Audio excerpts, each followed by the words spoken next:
Everybody. Hello, how are you guys doing? It's been forever. It's been like, it feels like it's been more than a week, even though it's been like slightly less than a week, I think. But yes, hello, Moki. How you doing? Let me go ahead and get stuff ready off on the sidelines. But yes, I'm excited we can finally go back to Higurashi. Like, I know I wanted to do, the like dating sim thing for February, but like halfway through it's just like, man, I really miss Hinamizawa. That was an interesting noise I just made. But yes. Oh, I need to actually select the game. That might help. That might help in making sure I can actually play it. There we go. Okay. Now we go and I go boom. Higurashi's sound makes me so nostalgic, right? Yes. And I hope the sound's okay. I feel like this one's, I don't know. This is a fine volume, right? Maybe I'll have it like just a little bit down, just in case. Hello, Crimson. Yes, we are finally in the Answers arc. And I'm afraid because I feel like this is the chapter that the nail scene happens, but like it shouldn't pop up in this one. It shouldn't pop up in this stream specifically. Eye-opening chapter. Welcome to the world of Higurashi when they cry Kai. We finally reached the halfway point. From the viewpoint of the protagonist, try to find the truth behind the tragedy that unfolds. The difficulty is very high. It won't be easy to comprehend the motive of the perpetrator. Not the nail scene, I know. Like, I'm pretty sure we're gonna avoid it in this one. I don't know about tomorrow's. She dropped her beads in the sand, so the girl cried. For 100 years the girl searched the sands. They might be in the ocean, not in the sand. So the girl cried. For 100 years the girl searched the ocean. They might be in the mountains, not the ocean. So the girl cried. How many years will pass before the girl wonders if she really dropped them? This is a work of fiction. Any resemblance to actual persons or organizations is entirely coincidental. I sure hope, I sure hope there's nobody in the world that's like this, that has these things happen to them. Okay. 7 keys were attached to the keychain. You don't like nails, but they are so useful for making houses. Well, different kind of nails. Nails that are a part of you and should stay a part of you, but unfortunately, you know. 7 keys were attached to the keychain. Also, hello, Morinda. How you doing? Without knowing which key was the correct one, I had to go by instinct and try every key, one by one. On average, I'd reach the correct key within 3.5 attempts. I'd be fortunate if I could open the lock within the first 3 keys. Joints in your fingers, those things. Yeah. And I'd be unfortunate if I didn't. I had to think of the worst-case scenario, getting the right key only on the very last attempt. I fought with my nervousness. My head ached for it. I put the key in and turned it. I just needed to repeat that small procedure several more times, but I couldn't stop shaking. Damn. Even a 3-year-old kid could do something this easy. So, am I more childish than a 3-year-old? Whatever. I don't care if I'm clumsy. I just need to try all these keys. Even in the worst-case scenario, the lock will open on the 7th try. No way. Reality isn't always the same as math. What happened was worse than my worst-case scenario. None of the keys worked at all. I could feel the blood draining from my brain. Did I get the wrong set of keys? No, I definitely see a faint marking that says this set is for this door. Still get backed up by the fact that 60% of Higurashi atrocities were exclusively because of the Yeah. It is funny how stress and pressure can make... Yeah, definitely. Am I just reading it wrong? Should I go back to the key cabinet to look for the right one? That would mean a great loss of time. Just by being here, I'm already risking so much. Something that could ruin everything might happen at any moment. If I can't open this lock, do I have to go back to the administration office? If there were no other choice, it'd be a waste of time to spend another second here. The administration office wouldn't necessarily be empty at this time. Somebody might come in. I won't be able to look for the right key if that happens. I stood up quickly, as if electrified. I was almost in a panic, and so felt the urge to move. My instinct pushed me. I have to go back there as quickly as possible. It's dangerous to be here, and it's also dangerous if somebody comes into the administration office. I cooled my head, making it as chilly as possible, to repress my fear. Calm down, Shion. Mion wouldn't panic in this situation. Maybe I'm just mistaken. Why don't I try the keys? One more time? The next moment, I felt a faint vibration in the air. Somebody was walking somewhere in the hallway. If it were a normal situation, I wouldn't have known to... I wouldn't run into... Blah, blah, blah. Let me start over that sentence. If it were a normal situation, I would have known I wouldn't run into them, since the footsteps were very far away. But at the time, I couldn't think calmly. Ah, shit. Why am I panicking this much just because of footsteps? Calm down. Calm down. I should be feeling excited instead. Calm down. Calm down. I just need to do what I have to do. I should ignore the footsteps, because they're not an immediate threat. Pretend they aren't there. I have to listen for something much more important right now. Shit. This key should be hard and cold, but it's pliable and hot. It feels like rubber. How could I stick this into the keyhole? Shit. It wasn't the key that was pliable. It's my fingers that were limp. Shit. The key sprung out of my hand and fell to the floor. It shouldn't have made any sound, because it was so pliable, but it made a tremendous metal noise as if somebody pushed over a cupboard. Cling! The sound almost stopped my heart. Oh wait, I can kind of make the noise with my water bottle, just... Nope. No, I don't know. Usually it's able to make the noise. I felt dizzy for a minute. I looked around afterwards to carefully see if I caused any disturbance to the surroundings. Calm down. Nothing's changed. I don't hear anything. So, am I safe? Calm down. Wait, I don't hear anything? What about those footsteps in the distance? Calm down. Are they looking for me after they noticed the sound? Shit, what was that sound that I'm hearing? Is it my sweat dripping to the floor? Shut up, shut up, shut up! How could I hear the sound of my sweat? Calm down, calm down, calm down, calm down. Calm the down. I have to clarify. This isn't a prison or a detention center. It's a private school. Not a normal one, though. It costs a fortune just to get in. It's a boarding school that provides education from elementary school to university. Being for girls only rather than a school, you could say it's a facility that manufactures ladies. Some of my classmates here have never even used public transportation. Really, it isn't normal. To me, saying, "How nice to see you," instead of just "hi," is already insane. And calling the teachers sisters gives me the creeps. I hate the morning and evening prayers, to say nothing of the Sunday Mass. I don't want to memorize the Bible passages, and the Holy Ghost gives me a rash.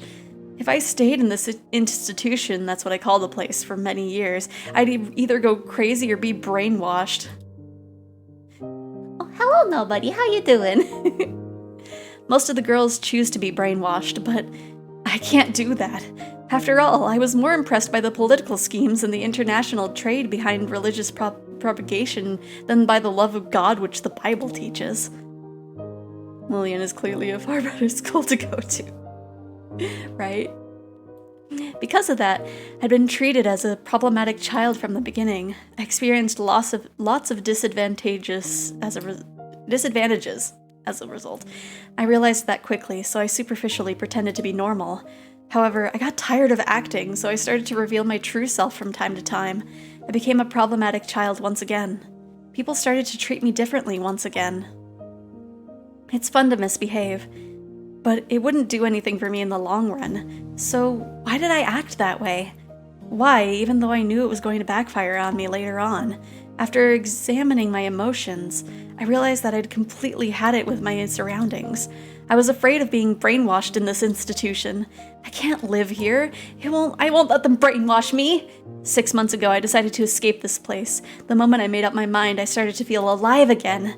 I acted ladylike in order to deceive the sisters. Pretending became fun once I had set my goal. It gave me the creeps when they told me with smiles that it was God's influence that I started to behave religiously. I laughed at them behind their backs. I took on my classmates' duties in order to understand the layout of the school and the schedules of the staff and guards. I soon found out that the security of the school was immensely tight because there were many daughters of important people living there. The guards walked their beat randomly. There were surveillance cameras everywhere. The system that kept out intruders ironically also worked to prevent escapees. But that excited me instead. I am good as well, nobody. I simulated how to avoid all the surveillance in my head many times. I drew an escape route in the corner of my notes during class and tested if it worked. I strove to acquire any necessary skills for the escape. It was all fun. After all, the situation was cathartic for me. That's who I am. No matter how hard they tried to brainwash me, I'd never change. I'd been waiting for the moment of my escape, preparing physically and mentally. First, I needed the courage to escape. I had to be confident of the plan. I had to think deeply about it. I also needed skills and physical strength. I imagined all the possible obstacles and trained myself. It was funny because I was finally able to enjoy gym class, even the long-distance runs. I needed a perfect plan, as well as the physical strength and skills necessary to execute it. Also, supported by those things, I needed determination. I made sure that I had all that I needed and executed the plan. I decided to plant a seed in school before the appointed day. The seed was a rumor that one of the male teachers was having a relationship with a student. I won't go into details now, but that can turn into an enormous problem in this school. The school is limited to girls precisely because their parents want to avoid those kind of problems. Those parents are mostly important people from various positions. If the romance was a fact and was leaked to the public, the principal would have to commit suicide in shame. In fact, even that might not be enough. Oh wow. In the world of girls, rumors spread fast, especially when they're separated from boys and are obsessed with dirty thoughts. So this kind of rumor goes around really quickly. The sisters try to get rid of that kind of rumor, and they warn the students not to be swayed by it. But apparently, they're the ones who are most swayed by the rumors. This means that I managed to make them furtively deal with something shady without contacting families or the authorities. So if I disappeared in these circumstances, it'd look like I ran away with some teacher. All the male teachers would deny it, of course. However, the school wouldn't believe that what they said so easily. After all, there's a dirty rumor going around. By the time the school finds out about my escape after they eliminate all the other possibilities, I'll be somewhere safe. I tried hard to spread the rumor that I was involved in the forbidden romance as widely as possible. The sisters questioned me a few times, but since the romance was something I'd made up, they couldn't find anything. No matter how hard they tried, they couldn't find any evidence. After 3 months, I was certain that I created a solid foundation. I swapped after-dinner duties with my classmates so that I could adjust my schedule on this day. I was able to fill them with suspicion about me by doing that. Now they'll definitely suspect I ran away with some male teacher. Why am my Twitch so stupid? Hello, Bailey. How you doing? It's okay. You're not too late. We just started a few minutes ago, so. Tonight was the night. I began my chores after dinner. After lights out, somebody will find out about my disappearance. My generous roommate would probably wait about 10 minutes before she reported me to a sister, but no longer than that. I had about an hour tops, but that's enough for me. I took a step off my regular route. That was the first step toward my great escape. I calmed down and thought, the key shouldn't be wrong. This lock is old and firm. Isn't it possible that I put the right one in, but the lock was just stiff and I only thought that I got the wrong one? I realized that my nervousness was making me clumsy. The gloves that I'm wearing to avoid leaving fingerprints must be getting in the way too. I should try the keys one more time. I picked the most probable one and gently inserted it into the keyhole. It's stiff. If I twist it too strongly, I might break the key. The moment I thought about giving up, I felt something in my fingertips. The key worked! I slowly opened the door. I could hear the crickets. I don't have to hesitate now, but somehow I'm reluctant to step outside. Who is this one about? It's focusing on Shion, I believe. Yeah. I can still make excuses up to this point. It might look awkward, but I still can. But if I take a step outside now, there could be no excuse. If the guards find me, they'll take me to the office immediately. There have been escape attempts before. That's not really so strange. I don't think I'm the only heathen here. It's understandable that there have been people before that couldn't fit in this place. That said Belore. So the school is well aware of the possibility of escapees. I've heard rumors about what happened to those who were caught while attempting to escape. I don't want to believe any of those stories, though. You see, all of the school's horror stories involved students who attempted escapes. Whatever. Bring it on. I'm not expecting to get a second chance anyway. There'll always be only one chance. Things get serious beyond this door. I psyched myself up and pushed the door open. A strong smell was hanging in the air. Is that normal for the outside? I'd never smelled this strong, gassy smell before. Also, tell me if the music is too loud. Don't think it's been revealed yet. Well, I think I felt like at one point she was like, "Calm down, Shion. Leon wouldn't act like this." But I could be wrong. I never smelled this strong, gassy smell before. Is there something going on? Do I have to be wary of it? Should I go back and wait for another chance? That's silly. There's nothing strange going on. The smell is something I smell every day. I just wasn't aware of it. It's true, isn't it? Even though I pretend to be cool, I'm nothing but a nervous wreck. Calm down. Calm down, Shion. See? It's Shion. I can rely only on the map inside my head from this point onward. I'd researched the locations of all the surveillance cameras. I'm confident that I'm able to avoid all of them. But I'm not sure about the guards. They'd pick their patrol routes randomly after all. I have to take a chance. I can hide myself in most places, but there's an area where there's nowhere to hide for several meters. I'm good, a little sleepy, and want Panda Express. That sounds good. It's been a while since I think the last time I had Panda Express was during my birthday stream. I concentrated to keep my senses keen. Well, I have to depend on my luck in the end. Even if I do my best, the guard might find me by a mere chance. On the contrary, I might be able to get away no matter how unwisely I choose to move, if I'm lucky. Yeah. I just haven't been there for a while. Damn. After all that effort, it just boils down to luck? This is a gamble after all. When I realized that, I got excited. Yes, this is a gamble. I'm trying my luck. This is a game to test the determination to change my life. If somebody failed to escape from the school, that meant they didn't have enough luck to survive in the real world. But I'm different. I'm going to get out of here. I'm testing my luck. Here goes, Shion! I ignored the noisy bugs and concentrated only on suspicious sounds. I heard no threats. The loudest sound wasn't the bugs, it was my own heartbeat. Crunch. Even my own footsteps were so loud that they could break my eardrums. With each and every step, my overactive imagination tormented me with premonitions of unexpected run-ins with the guards. Countless times that torture grew too hard to bear, and I thought of running. But if I broke into a run, the noise I made would only draw suspicion. If anyone heard running at the time in a place where people shouldn't be, they would realize something abnormal was happening. But if the footsteps were heard just walking, then they'd likely think nothing of it. Of course, I don't plan on even letting them hear these footsteps. I don't know if she would have the taser at this point, especially in like an all-girls school. I tried to extend my senses to get as much information as possible. I didn't sense anyone's presence. I might have felt safer if I heard a guard in the distance. I'm worried that my senses might not be keen enough to detect everything. Somebody might be right behind me without me being aware of it. I didn't want to make any noise, so I stopped from time to time. It's like I'm constantly fidgeting, to stop or to run. Something within me urged to choose from either one. I can't choose to stop. I have to keep going quickly and stealthily. I'm already risking so much just by being here. Running, of course, would be absurd. I know that. The urge to run continued to bug me. My head was filled with those thoughts as I went through this dangerous territory. I succeeded in passing through without running into anybody. I couldn't help but sit for a moment and exhale the rotting air from my lungs.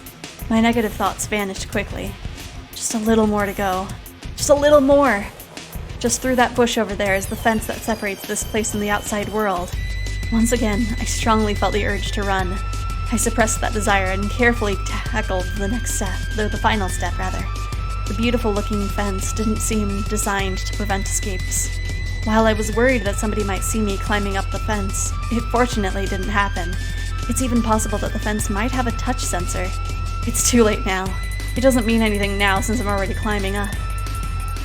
From the top, the fence seemed about 7 feet high. I have to go down carefully, just like when I climbed up. I knew that logically, but I couldn't think that way anymore. I choose to jump off with no hesitation. Of course, I regretted my decision during the fall. I got scared because the flight was longer than I expected. I didn't land beautifully. I fell onto my butt. But there was nobody around to laugh, and I didn't have time to be embarrassed. I looked around to see if anyone heard my falling. Even the crickets weren't interested in the sound I made. I felt relieved. I looked at my watch. 5 minutes till 8 p.m. It was just a 15-minute escape. Putting a number to it really made it obvious how short it had been.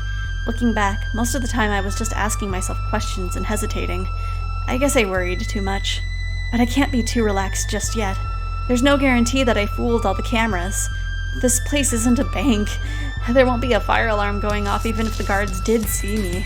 It's possible they're rushing this way right now. I can't enjoy the air of freedom yet. I hid myself in the darkness and waited. There's still time left until the rendezvous. Man, I didn't expect a school escape. Applying for AAA game dev position that I think I have a good chance of getting. Good luck, Moki. Are you applying as a game dev or like a voice actor position? But either way, good luck to you, Moki. I watched the school premises while waiting, but it looked like nothing strange was going on. Good luck to you. The building was lit up, and the beautiful Western-style architecture made it hard to believe that it was a school. My mic isn't good enough for voice. Well, still, good luck to you. It should be armed with electrifying wires, searchlights, and guard dogs like the prison it was. I thought I'd experienced a surge of school memories in a situation like this, but it didn't happen. That sort of thing only happens when you have good memories. I have no good memories of the school, so there's nothing to remember. But if I could pick a series of images to recall, it'd be the luxurious dinners we had every night. Hello, Ellie. How you doing? So my memories would be nothing but international cuisine, Japanese, Chinese, French, and so on. What the hell? That's just too funny. I burst into laughter. At that point, I heard a car approaching. I crouched in the darkness. The plate number is the same as I was expecting. That's the car. I jumped out and rushed to the passenger side, then opened the door and got in.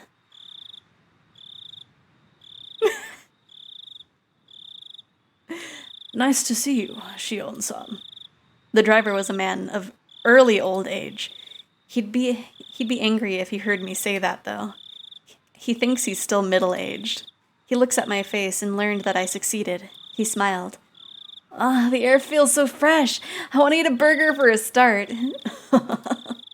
I heard they serve excellent food in the school, but I suppose you were served nothing but gruel, huh?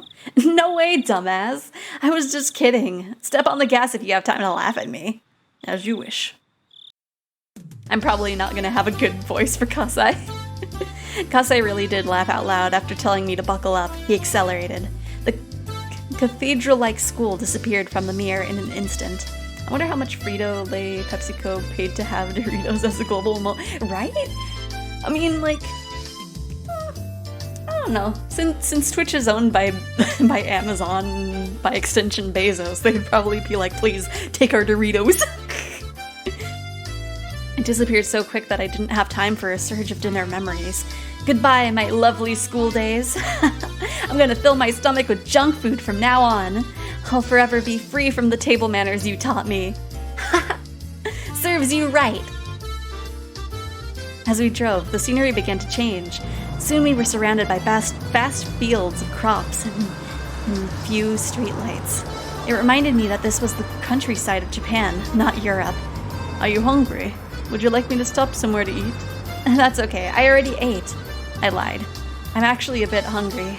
I didn't eat much at dinner to avoid slowing myself down with a full stomach. When you're owned by Amazon, money is a funny concept. Yeah.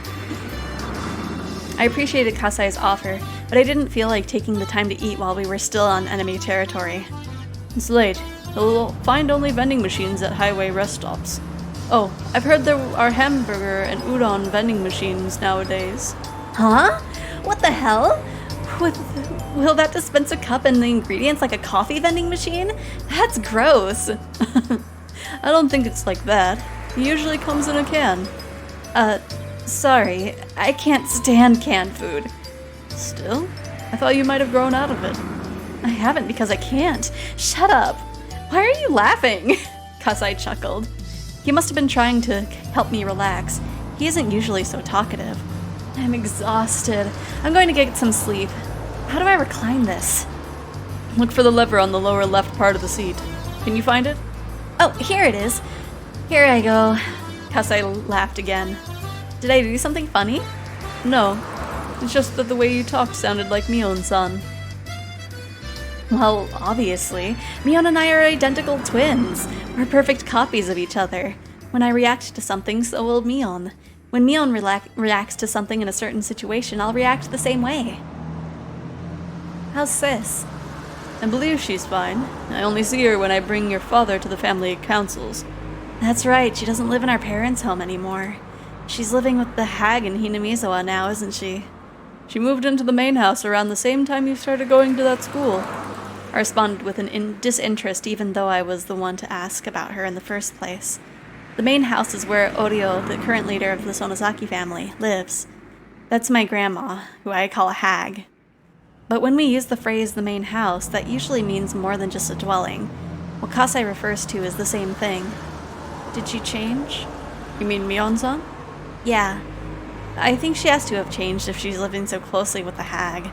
Kasai chuckled yet again. He knows I hate my grandma. I haven't noticed any changes. She's still the same Mion-san you know. What about me? Did I change? No, not at all. Kasai responded quickly with a smirk. I haven't seen him for a while, though.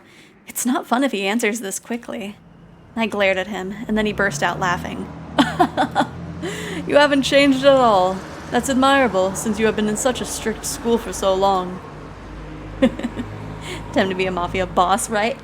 Just take it over. Damn it. Laugh as much as you want. I'm going to sleep. There's a blanket in the back. Please make use of it. Thanks. I grabbed the blanket and rolled up in it. I'm exhausted, but I can't go to sleep. It's strange. Or maybe not. I must be tired from the escape. It's just that I'm still feeling tense, so I have to declare it once again, if only to calm myself. I'm sleeping. I totally am. All right, it's the third time you said that. Do I have to give you permission to sleep? You're talking too much. I can't go to sleep if you don't quiet down. I apologize, princess. I'll keep quiet now. This interaction with Kasai reminded me of the old peaceful days in Okinomiya. Well, I don't really know if I can call those days peaceful. We were in the middle of the dam protests back then, after all. We all united together, and now that I think about it, we pulled a lot of pretty dangerous stunts. If the authorities ever find out what I did, I'd never escape going to juvie. Well, at least half the people in Hinamizawa would be off to prison. We didn't think of them as criminal acts, though. It was a war. It might have also been a festival where every person in Hinamizawa joined together in protest. It was a struggle, but it was also fun. It was fun to throw stones at the SWAT team with everybody. We hid ourselves in somebody's home when they chased after us. We'd even go crowd around the police station, demanding the release of our arrested comrades. When we snuck into the construction site and sabotaged it, it felt more like we were playing at war than conducting one. I got so excited back then. I felt united with my fellow members, even though they were strangers to me, and that memory warms my heart. Yes, the way that it felt back then was like helping everyone to carry a sacred palanquin through the village, getting all sweaty and exhausted together.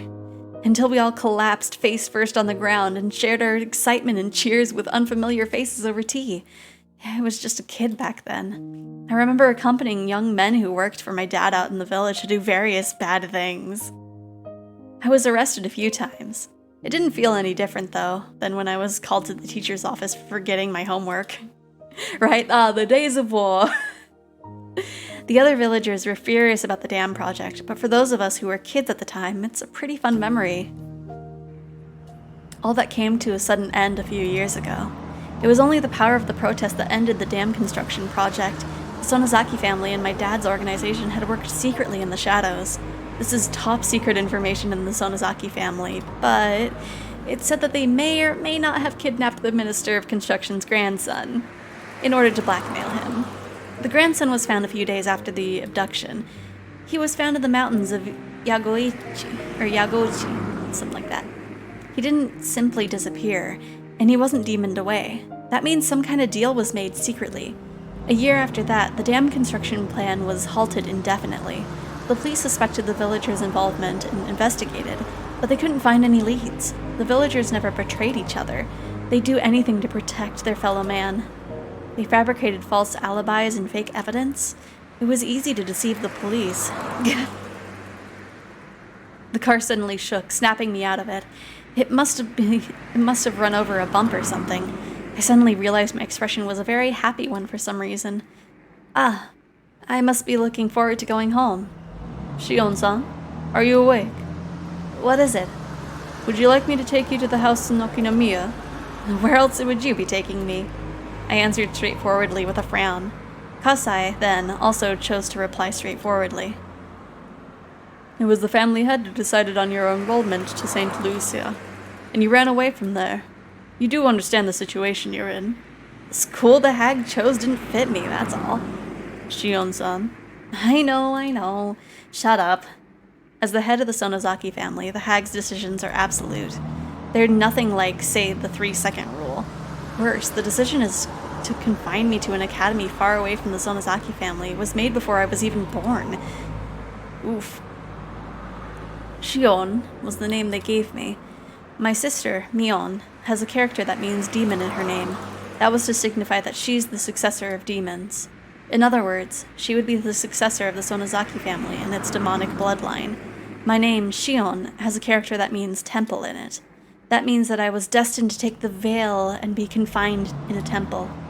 Thinking of that reminds me of how much I hate this name of mine. For starters, the person known as Shion is an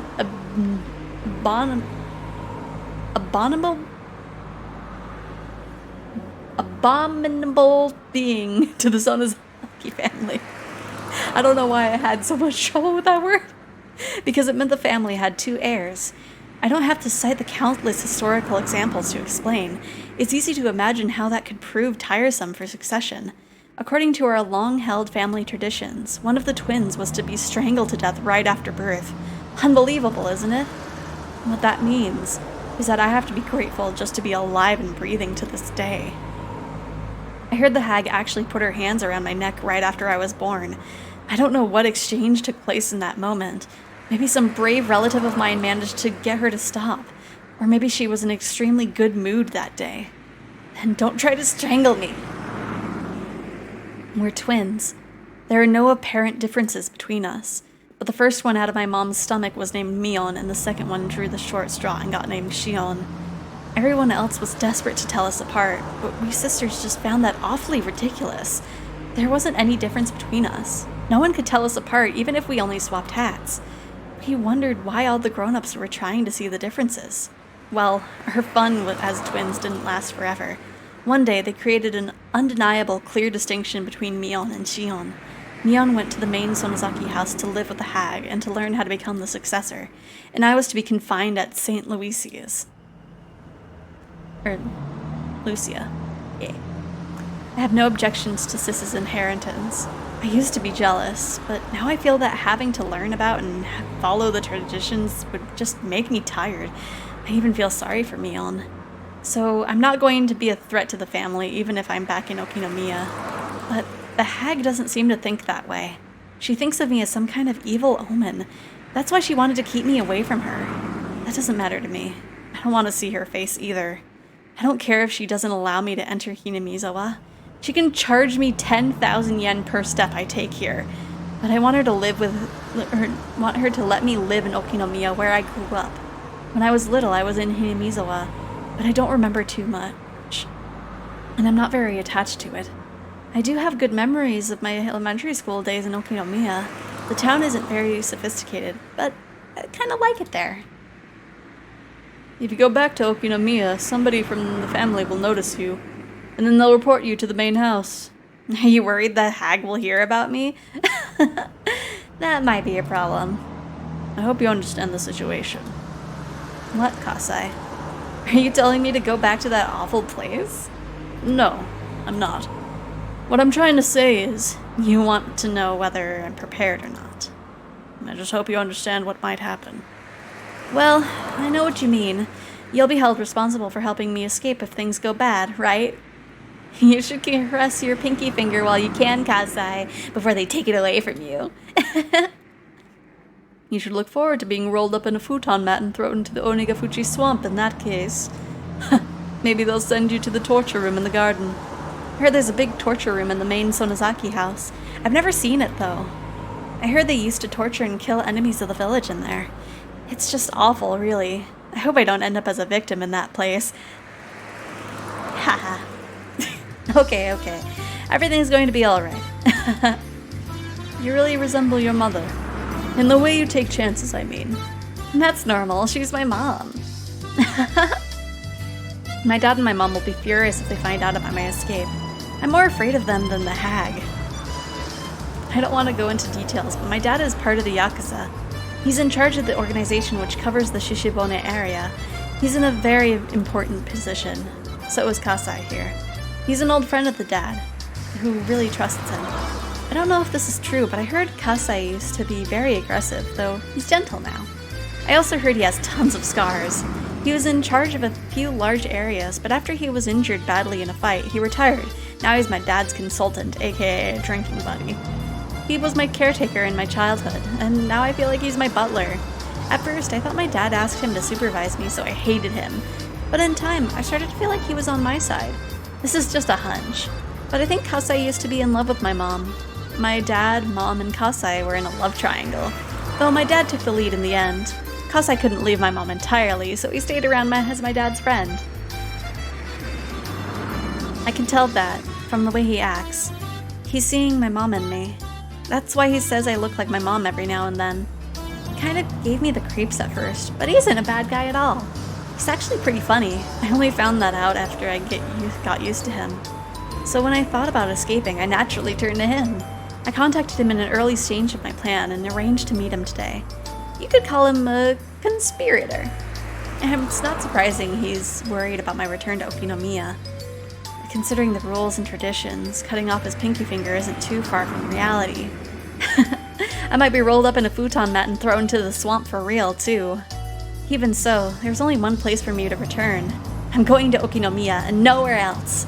That's my hometown. It might be kind of a homesickness, but I don't care what it looks like. So what are you gonna do? The Sonozaki family is everywhere. Well, I'll lay low for now. If somebody sees me, I'll tell them I'm Mion. Then what? Then, after things calm down a little bit, I'll start talking to my closest relatives. I know they'll be on my side. I know some people who covered for me when I had a fight with my dad once. I see. You're trying to create a fait accompli so that the Sonozaki main house will have to accept you later on. I hope that works. It will! There are many people who are opposed to the idea of enrolling me in that school. That decision was obviously made because of the hag's hatred towards me. Don't you agree, Kasai? Well, yes. I thought that decision was excessive. She couldn't make the right decision because she was suffering from menopause. All the fuss surrounding the damn protest drove her nuts. Kasai smiled. I couldn't go to sleep after all, even though I was rolled up in a blanket. Even though I told Kasai to shut up, I kept talking to him. In time, I got tired of talking. As I could feel the car run smoothly on the highway, Kasai spoke to me again. Shion-san, look. I was so tired that I ignored him. I wondered what he wanted me to look at, but I wasn't that interested. Yet I opened my eyes slightly and saw a sign quickly pass by. Kasai probably wanted me to see that sign. It had an illustration of azaleas around the letters that said, "Welcome to Shishibone City. My hometown is coming right up." Oh, that's fun. Well, that's cute.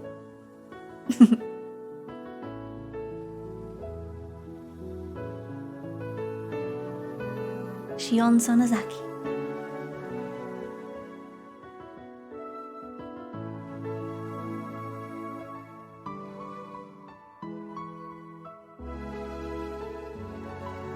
Look at all our characters. Keiichi Maebara, Ryugu. Are we even going to see Keiichi in this chapter?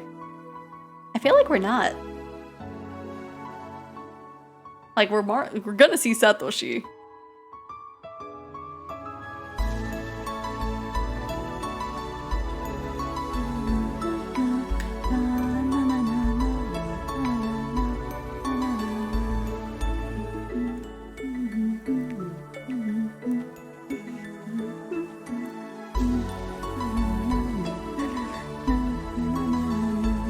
Yeah, anything near the end. I wasn't expecting to hear you. Very pleasant.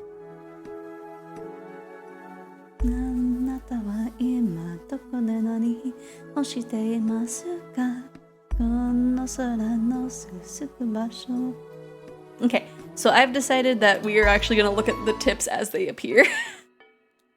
just so that way it can be concise. June 1982. Satoshi Hojo disappeared several days after the Watanagashi festival. There were 3 possible reasons for his disappearance. One possibility is that it was an accident. Dead bodies sometimes end up in irrigation channels a few months after hit-and-run incidents. But since the police did a thorough search of the area and hadn't found his body, this possibility seems small. The second possibility is a self-motivated disappearance. Satoshi-kun had been living in dire circumstances. His close friends actually heard him implying he might run away. The police thought he skipped town after killing his aunt. That seemed plausible, considering that aspect. But the police arrested another person for murder, so this hypothesis must also be considered false. The last possibility is that he was involved in the series of mysterious deaths in Hinamizawa. It's also called the Curse of Oyashiro-sama. He fell victim to it and disappeared. Unless Oyashiro-sama's occult power is actually verified, this curse must be the act of humans. It's only natural to assume that Satoshi-kun was made to disappear by someone's will. So the question is, whose? The possibilities are quite limited. The culprit is either a member of the Sonozaki family, a member of the 3 families, or one of the many relatives. The police can assume that easily. I need to think beyond that. Who did it? How did it happen? And why did it have to be done? Why did Satoshi-kun fall victim? What was the motive? Who gave out the order? Who actually did it? The mastermind, the culprit, and the truth are all in reach of my grasp. Maybe I'll find them right behind my back. But even so, I can't reach everywhere. There are parts of my back that I have to make an effort to reach, clenching my teeth and cracking my joints so that the tips of my fingers can barely touch them. The truth is hidden in places like those. I'm writing this because I need to organize my thoughts and memories. Nobody will read it other than myself. But if somebody does, that means that either I threw those notes away because I no longer needed them, or I fell victim to the curse of a Yashida-sama in the middle of my attempt to solve the mystery. If it was the former, that's okay. But if it was the latter, please, I want you to help me. Please help this powerless young girl. Yeah.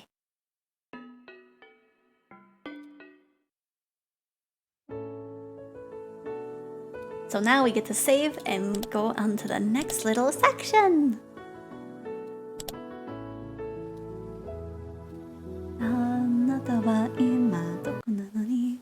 AD 1982.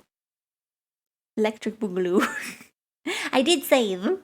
The 15th year of the series of mysterious deaths in Hinamizawa, also known as Oyashida-sama's curse, 1 year prior to Keiichi Mabara's transfer. I said 15th instead of 5th. Why didn't the sound happen? Wait, let me check some. Oh, that's why. Okay.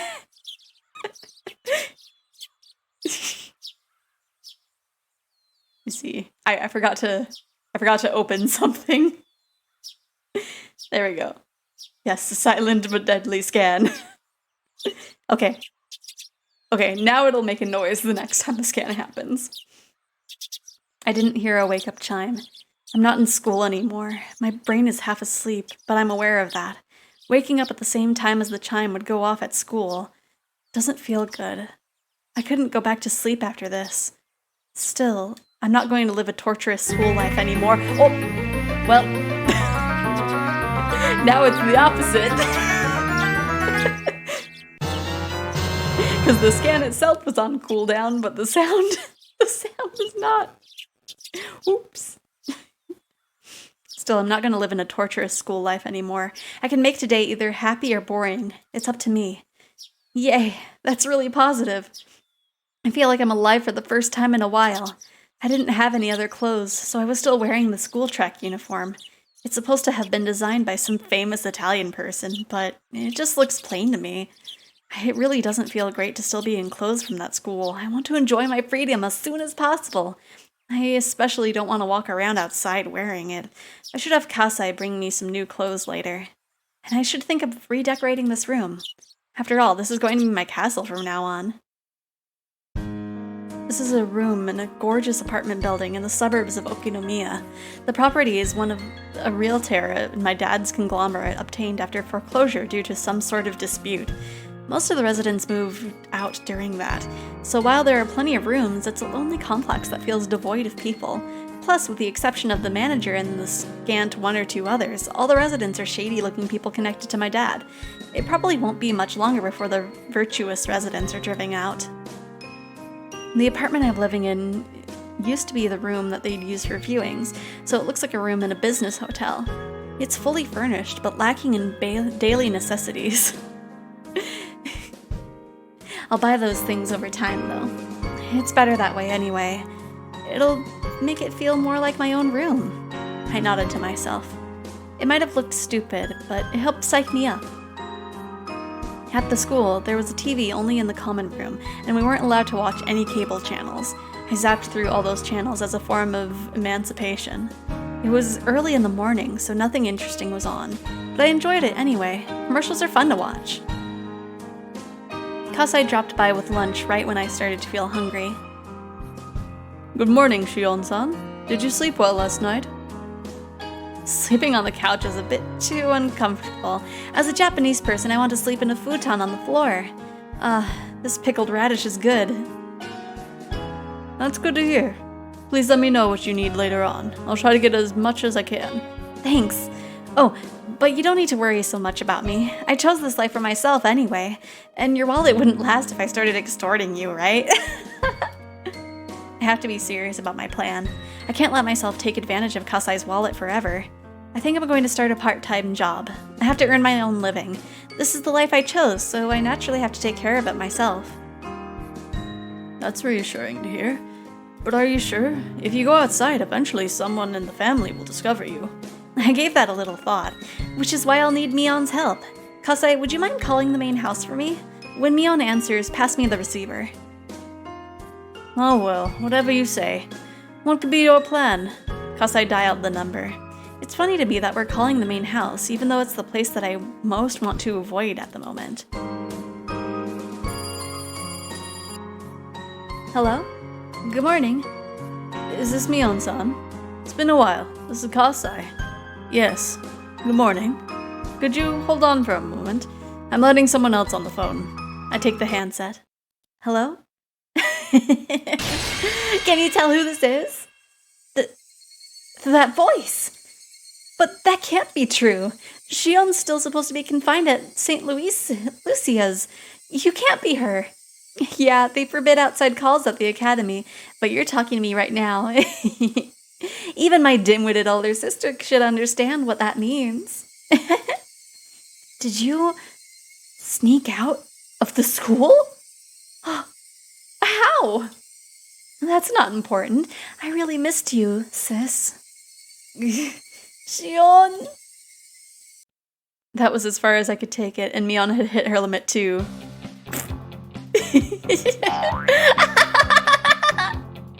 We both burst into laughter, unable to keep up our act.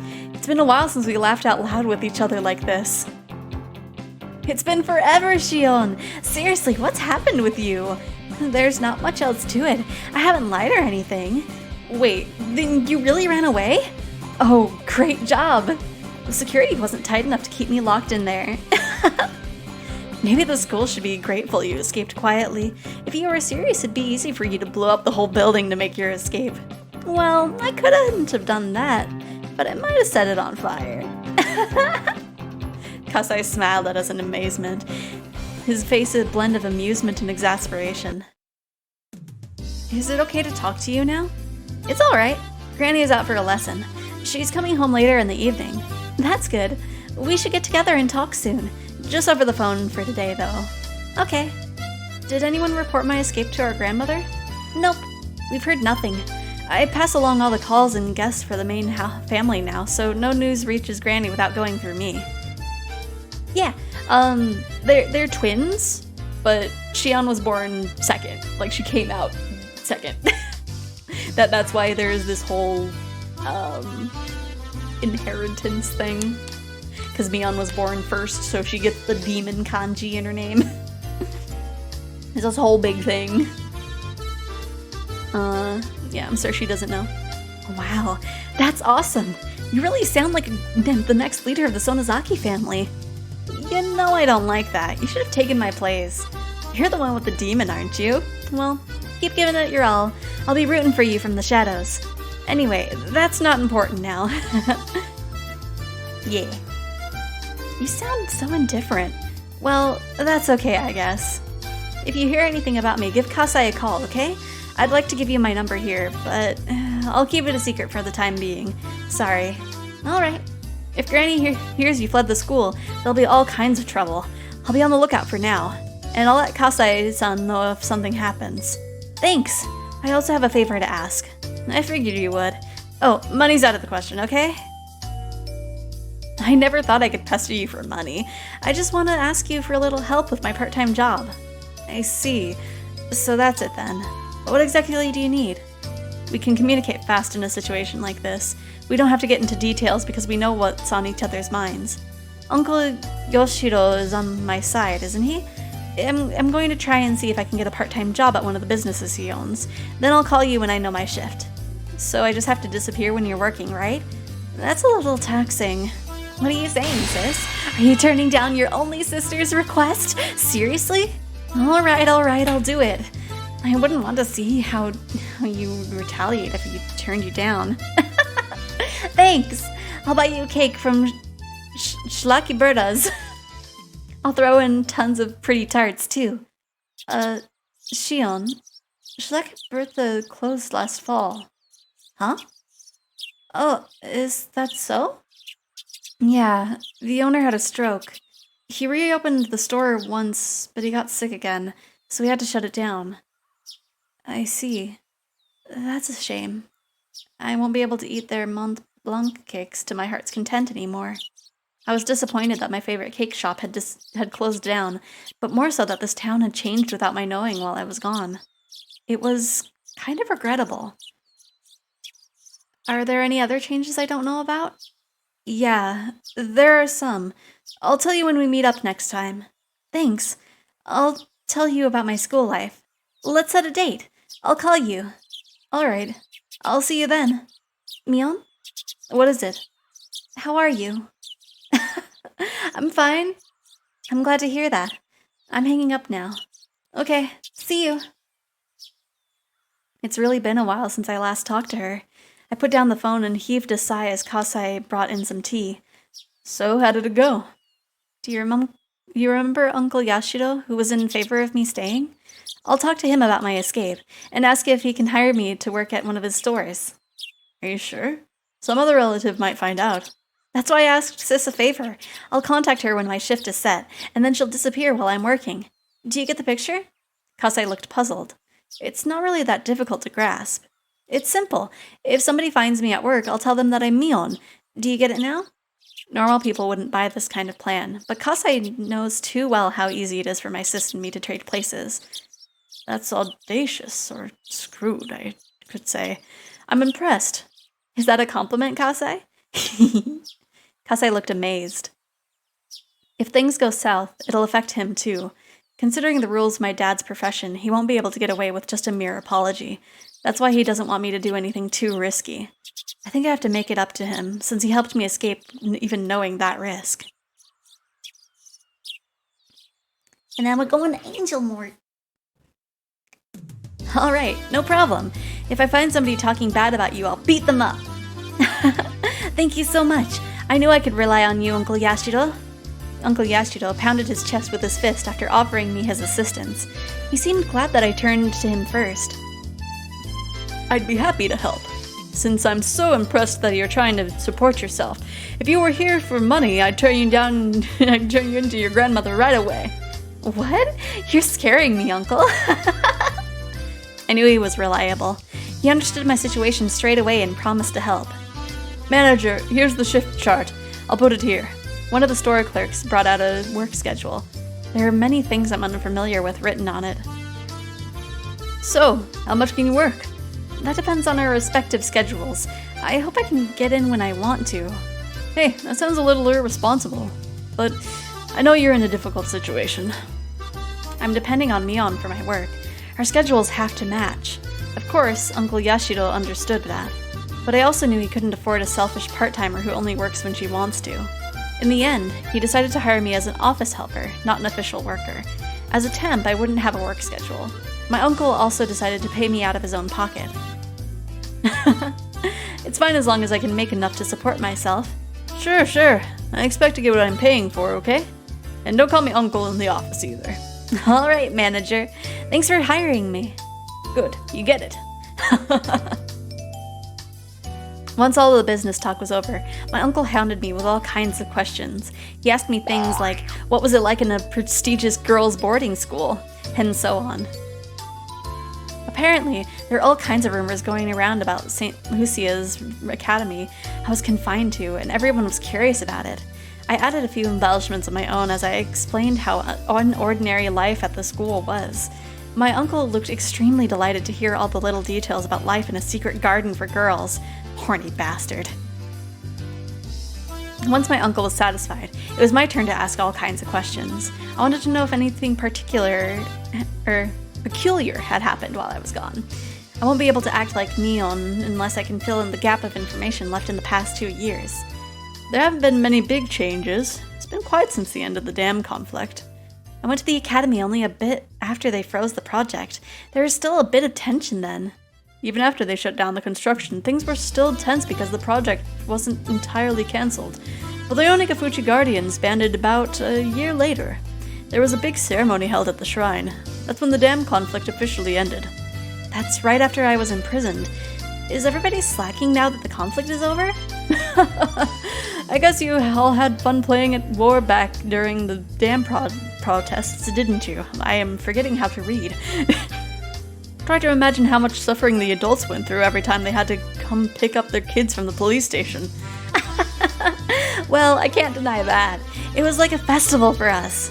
Uncle Yashido seemed exasperated at how differently kids and adults treated the conflict. Oh yeah, there was the dismemberment murder, wasn't there? The one where that jerk of a construction manager got split into pieces. They still haven't caught the culprit behind that, have they? Did they finally catch him? Oh, that's us. That's Shion. Come to think of it, I don't think they've caught him yet, no. It happened on the night of Watanagashi, didn't it? I remember everyone making a fuss about it being Yashido-sama's curse. That was pretty scary for us kids. Yeah, Yashido-sama's curse. That happened the year after, too. That's right. That was scary too, wasn't it? Who was it again? That guy who supported the dam died in an accident, right? Hojo, wasn't it? And it happened on the day of Watanagashi once again. Everyone went crazy saying it had to be a curse. That was horrifying. Definitely. The construction manager that everyone hated was killed and dismembered on the night of the Watanagashi festival. That incident, on its own, was more than intense enough for us kids. Worse, part of his body was never found, which made it almost a ghost story amongst us. We seriously believed that the severed right arm was roaming in search of the body it belonged to. It didn't take long for the rumor of Yashido-sama's curse to become a topic of discussion among occult researchers and the like, considering the circumstantial factors. Even so, the rumor faded away after about a year. After the dam project was officially frozen, we held Watanagashi purely as a festival. But the curse struck again. The victim was a pro-dam activist who lived in Hinamizawa by the name of Hojo. He and his wife were on a trip when they fell from the cliff to their deaths. It was considered an accident. Technically, the police are still searching for the wife's body. If I remember right, they never did find it, did they? Once again, the man who most worthy of Oyashido-sama's curse fell victim on the night of Watanagashi festival. So the fuss over Oyashido-sama's curse rose up again. Until now, Oyashido-sama wasn't considered very important, at least in the world to us kids, and it was just the name of the object of worship in the shrine. Nothing more than that. I had seen boys peeing on the archway, and I once stuck my hand into the offertory box. The existence of a god didn't matter much to us, but after 2 consecutive occurrences, the kids no longer doubted the existence of a curse. We were all shaking in fear of Oyashido-sama. Everybody suddenly seemed interested in the old stories about him, too. We quietly listened to the musty old stories the elders had to tell. And we started genuinely believing in the tales of Oyashido-sama's miracles, which any of us would have laughed away before. Oyashido-sama's rules were awfully simple and clear. Enemies treading into Hinamizawa would be cursed. Villagers leaving the village will be cursed. What defined the village was terribly vague. Were we never allowed to leave Hinamizawa village? Was going to Okinomiya still safe? Was a single step enough to be out? Was the 3-day, 2-night hot spring trip still safe? We kids tried to draw a line. It was decided in the end that if you had a house in Hinamizawa or Okinomiya, you were safe. It was okay to go on trips if you had a house in either area. I know it's weird, but those rules were made up by kids after all. According to those rules, I'd be cursed since I lived at a boarding school in such a remote area. I couldn't say it out loud because I felt embarrassed. But in fact, I was a little scared of the curse. Yeah, it happened again the year after. It sure is scary when it happens 2 years in a row. I still believe in Oyashido-sama's power. Shion-chan, what are you saying? Don't you know? No? About what? Oh, right. You went to that school before it happened. That's why you don't know. Uncle Yashido grimaced as if he said too much, as though he'd mentioned something I shouldn't know about. What is it? You can't leave me hanging like that. Well, I think you're mature enough now. Hey, if you think my body looks underdeveloped, you should see an eye doctor. Either that or you're a pedo. Okay. I'll talk. It happened again the year after that. What happened? What are you talking about? When I was very little, I always had this tic before I heard something bad. It was like a gnome who lived inside me was giving me a warning. A gnome? A gnome, Shion? Like he was poking me with a small needle. When I felt this tick before my parents called me, they'd always either chide me or tell me something bad, so I had to run away when I felt it. But my senses seem to have grown dull over the years. Even though my gnome poked at me, I just sat there. It happened. Again the year after the death of the Hojos. Last year, in other words. Did it happen on the day of Watanagashi? Again? 3 years in a row? That's right. You know there's a shrine in Hinamizawa? The Furude Shrine. The priest suddenly died on the night of the festival. They said that the cause of death was an unknown illness. And the same night, his wife threw herself into the swamp. There was a big uproar. The mayor even had to hold an emergency meeting. Dun dun dun.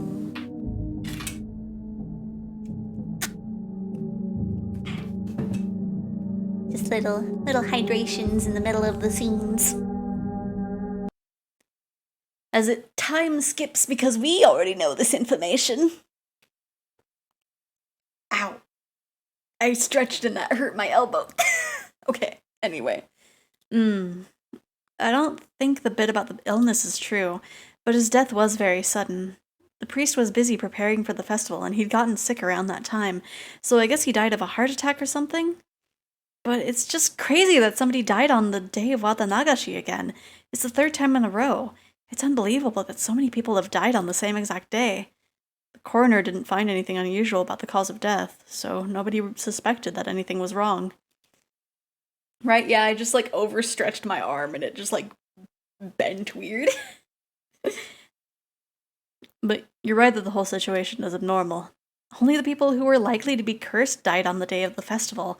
There must be something behind this. Whether it's a conspiracy or a curse, there has to be. I decided to meet up with Mion at the library near the Okinomiya train station. It's not that I don't trust Mion, but I don't want to let her know where I live. Not many people use this library, so I won't see anyone from Hinamizawa here. It's very convenient for meeting someone in secret. After we discussed my life plan and work schedule, we moved to small talk. I had been away from this town for years. Things have changed. I asked Mion about those changes in detail in order to fill in the gaps. While talking about various things, I brought up what Uncle Yoshiro had told me about Oyashiro-sama's curse. Even before I left town, the curse had already struck twice. I'm loving the new music. The dismemberment murder on the first year left quite an impact. And the year after, the pro-dam activist couple fell off the cliff on the day of the villagers were enjoying their first Watanagashi festival since the dam project was indefinitely frozen. This one also left quite the impact. The evil construction site manager was punished, and the next year, the traitor to the village met the same fate. If it had happened only once, people would have concluded that it was just a bizarre coincidence. But when it happened 2 years in a row, people were far more likely to believe it was a curse. I know it up to that part, and after I left town, the curse struck again for the 3rd time. People talked about the curse more intensively than ever, both in Hinamizawa and Okinomiya. I have to rethink this.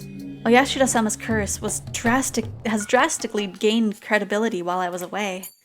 It was still unclear with the first 2 incidents, but after it continued for 3 years straight, people's doubts changed to convictions. Even though the priest had died on the 3rd year wasn't an enemy of the villagers, the fact that the people in Hinamizawa didn't care for him much added even more credibility to the idea. Wasn't the priest hated by a few? Especially by the committee members? Yeah, they criticized him for being a fence sitter. Towards the end of the dam conflict, the protesters were all taking aggressive stances, so they didn't like how soft he was being. The priest had looked strict and scary. The way he spoke was always so formal, but in reality, he was very warm and reserved. Maybe it was because he was a son-in-law, having married into his family?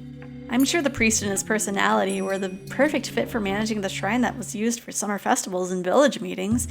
But that gathering spot-style atmosphere of the shrine changed completely when the dam war broke out and it became the headquarters for the Onigafuchi Guardians.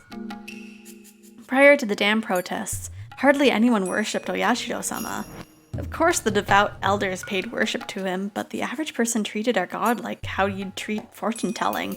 Once the dam protests began, Oyashiro-sama was suddenly hauled out as the symbol of the village's resistance. Tracing the Oyashiro-sama faith back to its roots, it was an exclusive, elitist faith that believed its members were descended from a holy ancestor, different from the masses at the foot of the mountain, and that those tainted masses should never come near the village. Of course, such self-centered ideology wasn't acceptable anymore in peaceful post-war Japan, so this doctrine was abandoned over time. Still, that idea remained, and they trudged it back up to fan the flames of nationalism and unite the town against the dam project. With the revival of those ideas, things only grew more radically by the day. And it didn't take very long for the Onigafuchi Guardians to become aggressive. After that, we were in a state of war. 100 million burning as one, kill the white savages, want not but victory. Oof. Adults and kids both were gnawing at the bit, avid to repel the foreign invaders. Describing it like that makes it sound kind of awful, like a reminder of the dark times of wartime Japan. But like I said before, for us kids it felt less like a war and more like a village-wide festival. Yet, despite calling it a festival, dissenters were treated coldly. Their heartlessness lived up to their expression wartime regime. The Hojo couple who voiced their acceptance of the dam project in the midst of the atmosphere were truly brave. Then, on the second year of the curse, they died in an accident, and everyone believed it was Oyashiro-sama's curse without question, so they were branded traitors and enemies of the village. The Hojo couple faced worse than just being ostracized as traitors. Everyone gave them the cold shoulder and talked behind their backs. The only person who didn't treat them badly was the priest. While the priest never objected to the anti-dam movement, he also never objected to the Hojo couple's advocacy for accepting the government's eviction and restitution of the rebuild new lives. Those unforgivable Hojos became a slogan as the three families, especially the Sonozakis, united the village by turning them into scapegoats. So they must have found it very shameful to have a fellow member of the three families approve that, especially when it was the priest of the shrine that had become a symbol of the dam protests. As central figures in Hinamizawa, the three families were the backbones of the Onigafuchi Guardians, so a difference of opinion was undesirable, and the priest was never accused of anything. But secretly, people whispered that he was a heretic, that he was unfit to serve as Oyashiro-sama's priest, that Oyashiro-sama's curse would soon strike him down along with other rumors. Don't you think the priest was more mature than those around him? He was pretty cool, managing his head and remained neutral while everyone around him grew fervent. I thought Mion would share my opinion when I chimed back in. So when Mion gave me a forced smile and didn't agree with me, I was taken by surprise. If he were really mature, I think he would have cooperated with the others. He should have appeased them. He wasn't just the head priest, he was also the head of the Furude family. That was a time when all the Hinamizawa needed to be united, so having one of the families, who are supposed to serve as examples, disturb that harmony was... I don't know if that should be called mature. It's hard for me to tell. I was taken aback. I barely managed to say the following. Even though we were identical twins, we still had our unique identities. Every now and then, our opinions differed, but usually only over some trivial matter. We've never had a difference of opinion this big. It wasn't an enjoyable feeling. I decided to probe her some more. I don't really like how you used the word appease. What are you trying to say? Are you saying the priest should have thought of the village as a whole and kept his opinions a secret? Meaning people shouldn't assert the self before the whole? I'm not going that far. It's just, I thought that as a member of the three families, he should have acted more carefully. That's what I mean. Mion faltered a bit as my tone grew more like a cross-examination. I realized I was speaking a bit too harshly. What Mion expressed was probably the more mature opinion on our scale. Even when everyone needs to work together to stand up to a vast enemy like the government, people should refrain from actions that would destabilize that alliance.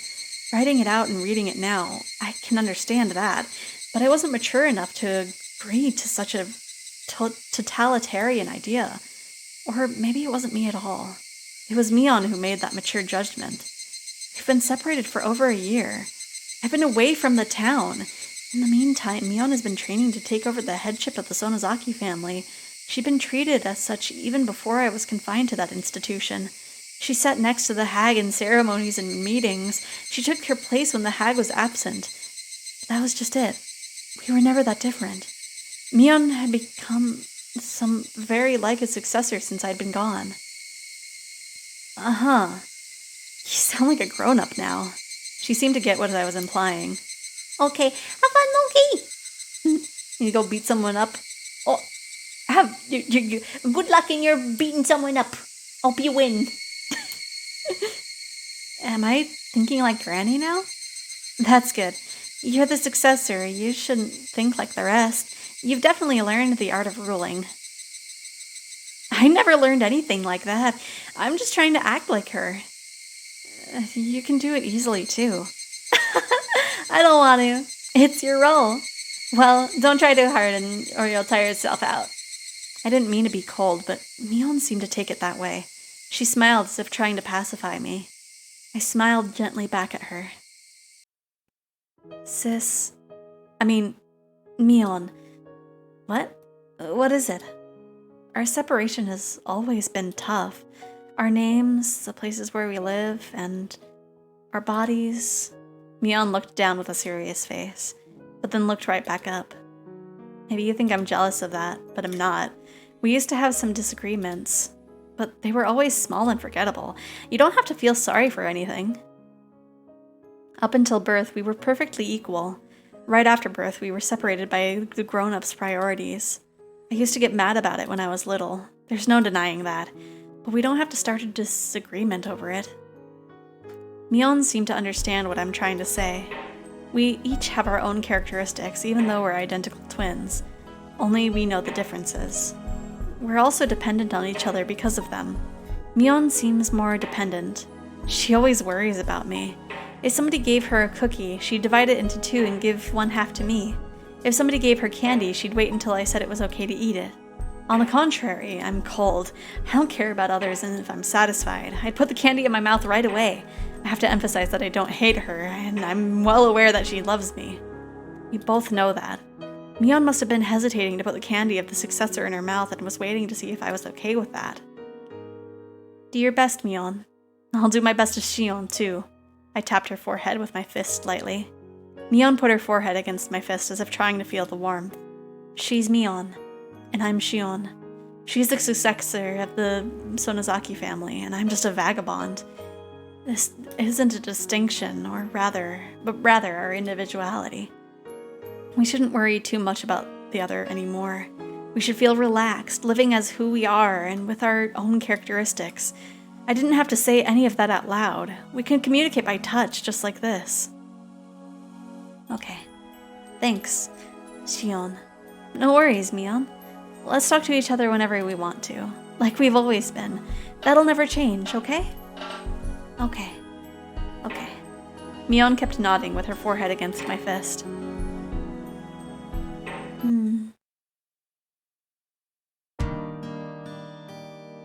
I said goodbye to Mion before it turned to evening.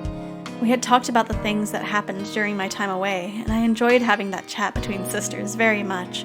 We were able to dissolve our unsettled emotions. We didn't used to do that. Maybe it's because we hadn't seen each other for over a year. Ugh. It was late afternoon. My heart felt lighter now. I stretched and looked up at the sky. The sky was clear, blue, and far away. No matter how tall I grow, I'll never be able to touch that sky. I'm Shion Sonozaki, a girl who escaped the life she was forced to live. Nobody would praise me for what I did and for what I'm going to do. But this is what I choose. I can think maturely too. I psyched myself up. I should go shopping for dinner. Though I have Kasai's help, I need to save money. I love junk food, but it'd be cheaper to cook.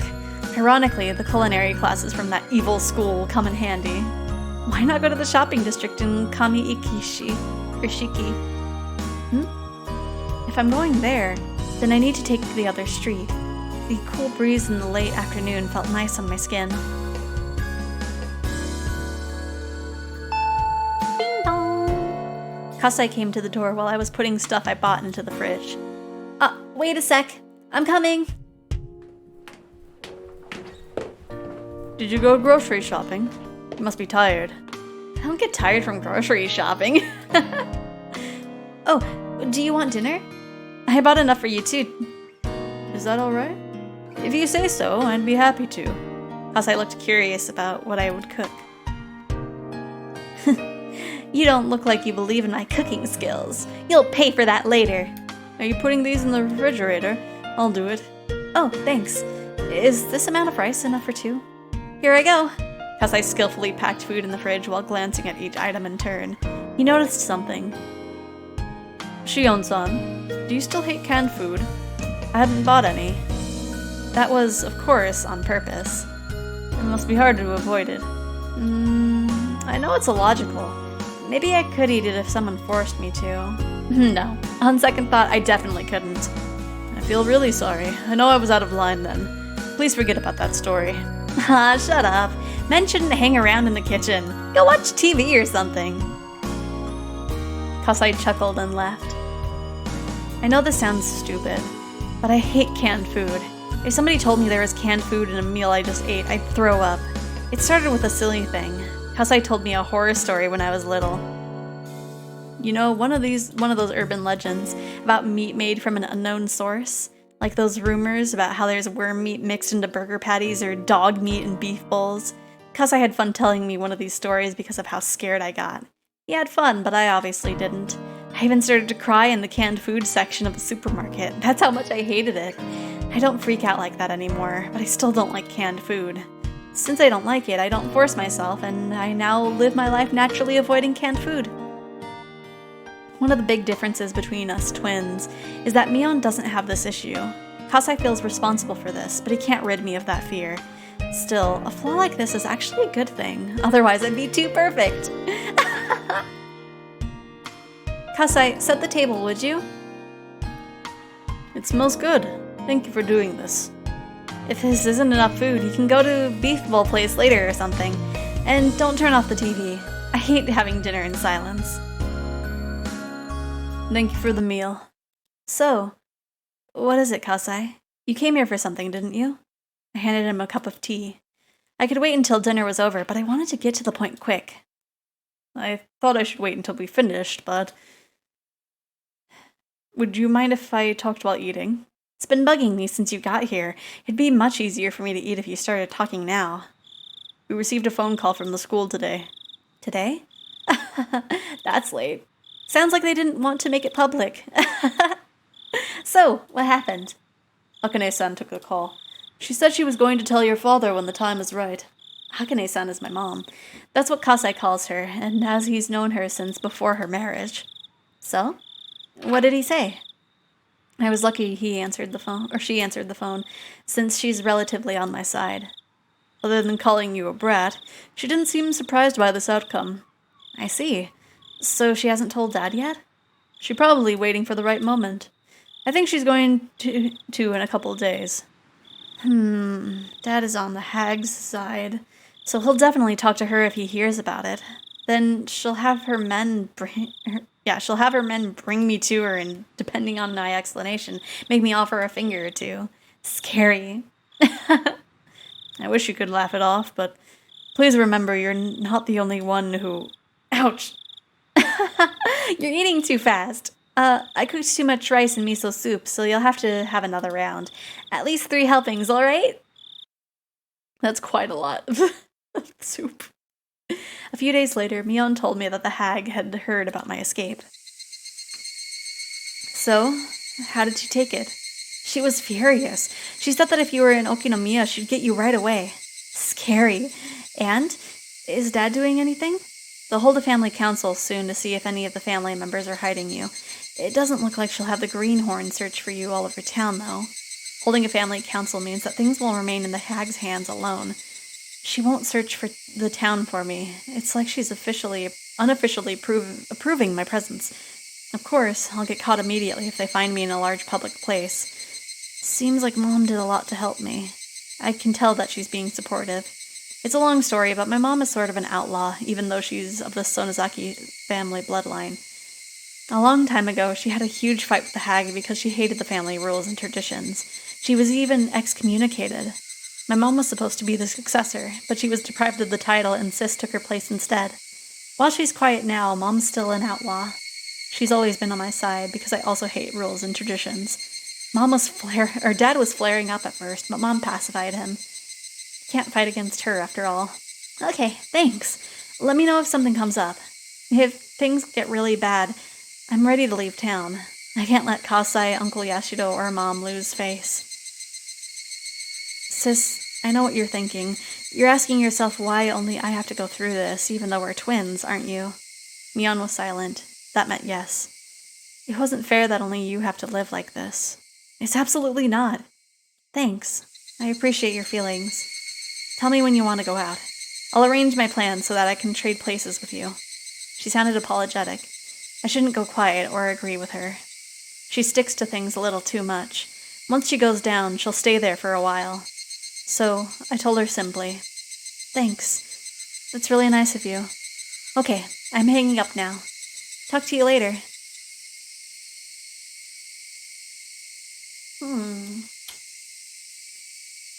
When are we gonna meet Satoshi-kun?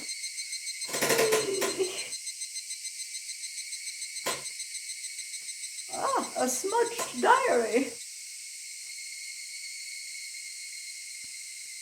Let's see. We are in the Hojo house again, apparently. Satoko was crying while hiding behind my back. She's been crying while hanging on to me, so my back was wet with her tears and snot. Oh, this is from Satoshi's perspective. My aunt has been screaming hysterically, but she looked tired now. I suddenly realized that it was already past 1 a.m. She vomited out a series of screams one last time, then finally called it quits. Satoko seemed exhausted. She was looking down in a state of shock. Even after my aunt walked away, she didn't realize she had been freed. So I stroked her head and told her, "It's over, Satoko." Satoko twitched. Her eyes grew bright again, and her tears rolled down her cheeks. She looked up at my face. She knew it was over, but wanted to hear it directly from me. She begged me with a look. To be honest, I was really exhausted too, so I felt a bit annoyed when she tried to make me say it. But I needed to pacify her, so I gently told her what she wanted to hear. She's done with her scolding, so let's go to sleep. All right? Satoko clung to me while her tears continued to fall. She was crying again silently. Satoko was shivering pitifully. Her small back reminded me that there was nobody else to protect her. Here, go brush your teeth, make your bed, and go to sleep. Satoko smiled faintly and nodded. I felt dizzy. As I was released from the strain, a harsh drowsiness fell upon me. While Satoko was washing her face, I went to the toilet. I zoned out while watching my pee. Gross. In my dizziness, I almost missed the shot. I felt like I was being sucked into the toilet. I couldn't even remember what caused it. Why did my aunt start screaming today?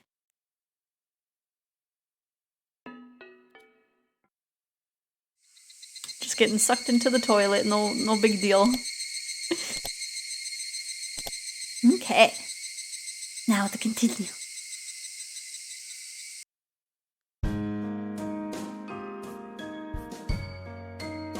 In theory, we would be meeting Satoshi here soon, right? Maybe in this chapter, maybe the next one. It's a very quiet afternoon, as always. Since I can't go outside as myself, I have to match schedules with Mion when I go shopping. I've gotten used to it by now, so it's no longer a hassle. Because of this, I naturally have to buy things in bulk. Today, I shuttled between shops in my home. I got this, I got that. Oh, wait! Isn't it a 100 yen sale today? I forgot this. Being in a good mood, I spun around with my arms spread out. I felt like a little whirlwind. My arm hit a motorcycle parked on the sidewalk. It obviously wasn't where it was supposed to be. Ow! What the? Who parked this motorcycle here? I gave it a kick with no hesitation. There were 3 motorcycles lined up there in a row. They all fell like dominoes. It was a beautiful sight. This is fun, I thought. Being in such a good mood made me leave my guard down. I didn't realize that the owners of the motorcycles were right nearby. They looked pretty scary. They grabbed me by the neck and dragged me into the dark alley. Then they called me all kinds of names. Everything was happening too quickly for me to grasp what was going on. You bitch! What you think you're doing? Huh? Would I pick that up? I don't know. Bash your head in, bitch! Gonna pay for what you did. Whoa, they can't really talk properly. I didn't have a clue what they were saying. I had to translate their alien tongue into normal human words in order to understand. We were very upset because you knocked down our motorcycles. You should immediately pay for the repair and compensation. Yeah, that was probably it. And that's our offer. What do you say? We'd be happy to listen to your opinion. Something like that? Huh? What do you... One day... Sorry. I don't think I can continue interpreting. What you saying? I know what they're trying to say, but somebody has to warn them about the way that they park their motorcycles. It wouldn't be fair to those who obey the rules if there were no punishment for those who disobey them. This is an accident, but it must also be God's will. But God, you can use me to punish these guys, but how will you compensate me later? I heaved a huge sigh. Of course, I wasn't afraid in this situation at all, because it wasn't as dangerous one for me. These 3 guys were yelling at the top of their lungs at a girl. They didn't look good doing it, and they had too many disadvantages. First, there was the differences in gender and the number of people. Even if I did something wrong, and as men chatting at a woman, it didn't make them look like they were in the right. Added to that, there were 3 of them. It already looked like it was going to be violent. Second, the location. Taking a girl into a dark, narrow alleyway is already a bad idea, and top of that, they're asking for money, not just an apology. Thanks to these facts, the public will be on my side. So this was a fight they couldn't possibly win. The only way for them to win would be to take my money before someone finds out. Considering that, taking me into this narrow, secluded alleyway might have been a smart move, since fewer people are out about in the situation. Huh? You listening to that? I knew how slim their chances of winning were. From the very beginning, they had picked the wrong girl. I'm Mion Sonozaki now. It'd be foolish to mug her in Okinomiya. Soon enough, the people of Hinamizawa will notice me and gather round. They don't spare mercy for their enemies, no matter what. The punks didn't know this area well. If they did, they'd have known how silly it was to rob Mion. Plus, the alleyway isn't always as empty as they assumed. The side street is a shortcut which local people frequently use on their way home. In the late afternoon, many people will be passing through here. That time had almost arrived. If I had held off a little longer, the street would soon be filled with people. Then the punks would have to go away. I didn't have to do anything, just had to wait in order to win. This was a simple fight like that. While they could hurl abusive language at me or lift me up by my collar, they weren't actually going to resort to violence. Cheers to the educational system for ingraining the ladies' first mindset. But as a wicked person, I wanted to toy with them a bit, even though I could win this by waiting. I wanted to paint them as even more villainous, and drive them into a corner that would be even harder to talk their way out of. That demonic desire was rearing its horns. To put it plainly, I'd only need to act as the poor, helpless victim a little further, like the pathetic, pitiful, tragic heroine everyone wants to sympathize with. In a case like this, I shouldn't start crying immediately because they'd get nervous and draw back. If it were a truly threatening situation, that would work, but I needed something different here. I'd pretend to be strong at first. In fact, I thought, why don't I challenge them? And eventually I'd start trembling, my voice would fade, and I'd get tears in my eyes. It'd be even better if I played the role of a strong girl who's slowly giving into fear. Mion and I are probably the only ones who are capable of pulling that kind of stuff off. Well, I'm probably better than her. Why don't you let me go now? I already apologized. I talked back with a little hesitation. Am I getting tears yet? Yes! By the way, I've heard men can't shed tears on command. I feel sorry for them. The 3 punks faltered a bit due to my sudden change in attitude, but they soon started yelling at me again. I had to keep it going. That way they'd blatantly look like they're picking on a helpless girl. Please, forgive me. What's she doing? What's this? What with this girl, huh? Maybe you should apologize like that from the start. It looked like they were laying off a bit. Did I overdo it a little? It'd be boring if they let me go now. At that moment, cut it out! Don't you see her crying? Stop it! A boy around my age appeared. He was skinny. He looked weak. He looked younger than he probably was. He also looked smart. He bravely glared at the punks. What the hell? Who the are you? Are ye? Back the off! Ah! The punks turned away from me to face the boy instead. The boy looked a bit agitated when the punks started yelling at him. They sure were ruthless, but the boy must have known that from the beginning. He must have known that he was going into a dangerous situation, yet he didn't hesitate. Say something! Why don't you answer us? He must have wanted to shout back at them, but he'd probably never used that kind of language in his life, so he couldn't have expressed his feelings out loud. He might not have even known what to say, so he just kept on glaring at them to let them know that he wasn't going anywhere. The 3 punks, though, might have thought that he just lost for words in his fear. But I knew different. The boy was overpowering them with nothing but his will. The punks were losing. So they resorted to violence. Hey, I can learn how to cry on demand, Gio. Don't need to practice, right? I do too, I think. They grabbed him and knocked him down. They hit, kicked, and tossed him around. I can at least cry on command like this. But, you know, that's not quite the same. It looked painful, but I knew. It was his victory.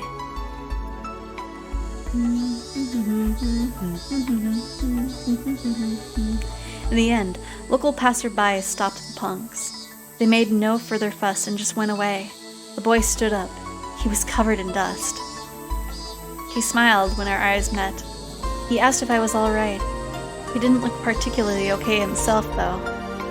How could you step into a fight you obviously couldn't win? Pick your opponents better next time. I hesitated at first. He laughed, saying that he was watching from the beginning. That meant he had the option to walk away, but instead he worked up the courage and stepped in. That was reckless, not brave. You're being a little harsh, Mion. You should at least say thank you. I saw you crying. No, I wasn't crying. That was just an act. Okay. Hey, you don't believe me, do you? Do you really think I'd cry? No, nobody'd believe Mion Sonozaki would cry when punks bullied her. Why are you laughing? You really don't believe that was an act? I'd never cry. Are you really? Yeah. I believe in you, I do. I realized one thing. He must be one of Sis's friends. He didn't seem to realize I'm her twin. He thought I was Mion with a different hairstyle. Mion and I had to live separately since we met, before we went to elementary school. Mion was in Hinamizawa, and I was in Okinomiya. I lived in a totally different environment from her, so it's not strange that people don't know me. Actually, only very few people know I exist. I almost told him that I'm not Mion, but I managed to stop myself. Shion shouldn't be here. He's from Hinamizawa. It wouldn't be good if he thought that he saw Mion look alike in Okinomiya. So I had to act like Mion. Dealing with him could be more difficult than handling those punks. Well, I was just relieved because you seem to have a girly side after all.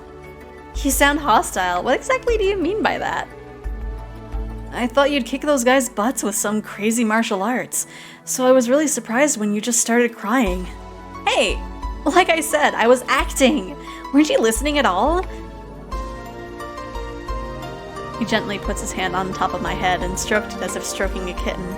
I couldn't remember someone be doing that to me when I was, or I could remember when I was little, but it had been quite a while since somebody stroked my head. I didn't know what to do. Why did it make me feel so embarrassed? My face reddened all at once. I couldn't say anything. Hey, are you making fun of me? I stuttered in embarrassment. He looked calm, as if he was used to doing this. Whatever. Aren't you glad, though? Glad? What do you mean? Well, you didn't get hurt. He smiled while he kept stroking my head. His smile looked divine. He wasn't going to stay for long. He'd already saved me from those guys after all. Well, I need to be going, so I should head off now. Okay. I wanted to go through all the steps of meeting someone for the first time, but he didn't. As far as he was concerned, he just saved a friend from danger and wanted to leave quickly to avoid seeing me pretentious. He and Mion must be friends who knew each other well. So I couldn't bring myself to ask, "What's your name?" Mion's friend smiled once again. His smile looked as refreshing as a clear blue sky. This time, he smiled a bit mischievously.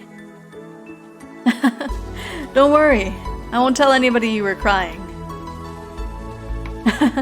Well, nobody would believe it if I told them anyway. Nobody would ever believe that our invincible class president cried. He patted the dust off his butt once again. He walked back to the sunny-made road, away from the dark alley. When he turned around... See you. In school tomorrow, I mean. Yeah. See you in school. He disappeared into the brightly lit street. I continued to sit in the gloomy alleyway. I could no longer see him. I was just staring absent-mindedly at the bright light. That was the first time I met Satoshi-kun. I'm not even allowed to walk freely under the sun. I met a boy on a sunny day. How can a perverse girl like me fall in love with his innocence? Notebook page number 5. So sweet. That must be Satoshi. He looks like what you described, and he has a habit of stroking people's heads. Uh-huh. His name is Satoshi-kun, eh? The boy from earlier is called Satoshi Hojo-kun. Pardon me. The boy from earlier, Mion said he's always daydreaming. Wonder how much head patting equals flirting in Japan is real as opposed to... Yeah. I am actually curious. If it's just like a normal thing that you would do among friends, or if it's just like a... I don't know. I actually never looked into that. I might look into that after stream, just out of curiosity. So she didn't believe that he saved me at first. His little sister is always kicking his butt. Uh-huh. He has a little sister? Yeah, her name is Satoko. She's funny and shrewd, but is quick to cry when she's cornered. She's fun to watch, but things have been rough for her lately, so she's feeling a bit down. His sister came up naturally in the conversation. I tried to soak up every scrap of information about Satoshi-kun. Imagine me very... Yeah. I guess it depends. I think of it more of a we can't do anything more suggestive, so it's the accepted symbol in fiction. I think so. What? No! Ah! Oh no.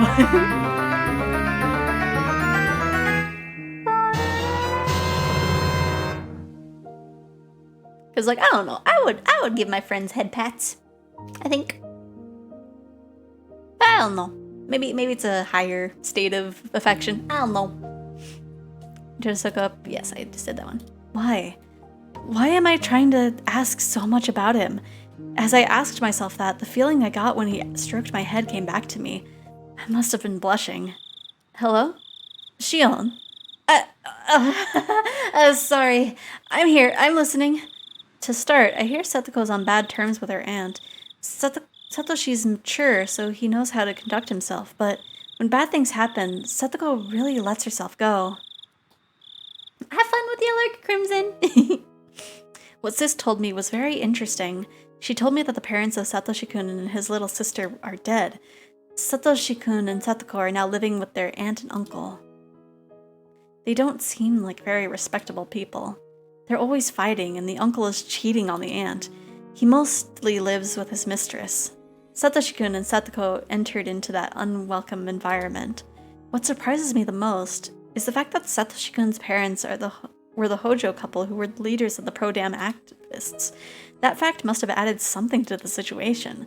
I don't know what kind of stance the uncle and the aunt took during the dam conflict, but they must have taken some indirect blows.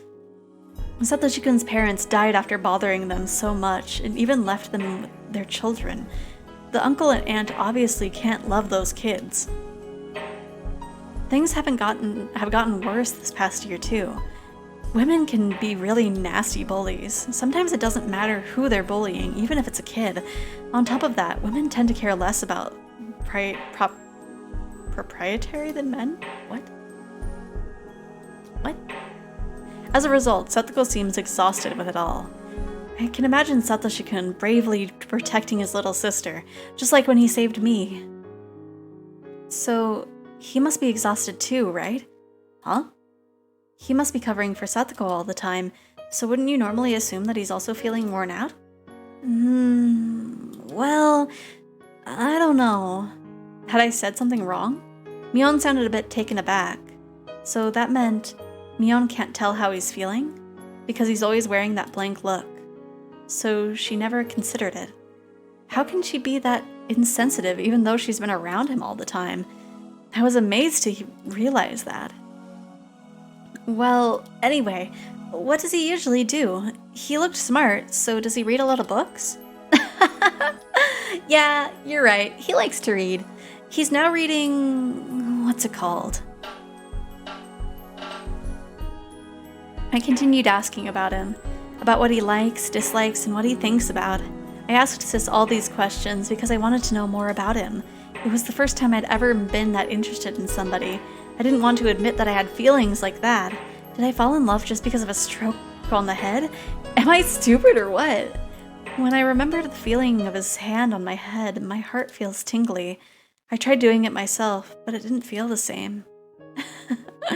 I'm stupid. What am I doing stroking my own head? Sis, I'm done for. I became stupid. What? Why are you laughing in that weird voice? You wouldn't understand this feeling, sis. When would I see him again? I felt as if my suffocating life had fully grown brighter. Yeah, like, head patting yourself is kind of silly. It's not the same. But also that can go for like any kind of touch. Because like, you can touch your shoulder or your hand. You can like hold your own hand, but if you hold someone else's hand, it's like, ooh. The life I lived really was beginning to suffocate me. I couldn't go out freely, and I always had to make arrangements with Mion before going to work. I'd thought my life would improve after escaping from the school, but in reality, it wasn't that easy. It's not healthy to live like this for too long. Without any friends to hang out with, I felt like I was hibernating. I started to feel the dangers of falling into boredom. All I could think of now was Satoshi Hojo's face. Casting judgments on people who have their own heads. No, I mean, like it feels different. Like, I don't know. It feels different when you do it yourself. I'd only met him briefly, but my encounter with him had a great impact on my new life. I felt like something exciting was going to happen. Really, I was hyped up like a little kid. The more I thought about it, I realized I'd been thinking about him a lot lately. This might be crush. I felt a little ridiculous idolizing him in such a romantic way, though. Then, out of the blue, I got a chance to see him again. Oh? I saw a familiar face at twilight in the park. He was sitting on the swing. It looked like he was zoning out, or maybe deep in thought. He didn't notice me, even though I was right in front of him. I reminded myself to speak and act like Mion before talking to him. Hey, what are you doing here? Mion, you surprised me.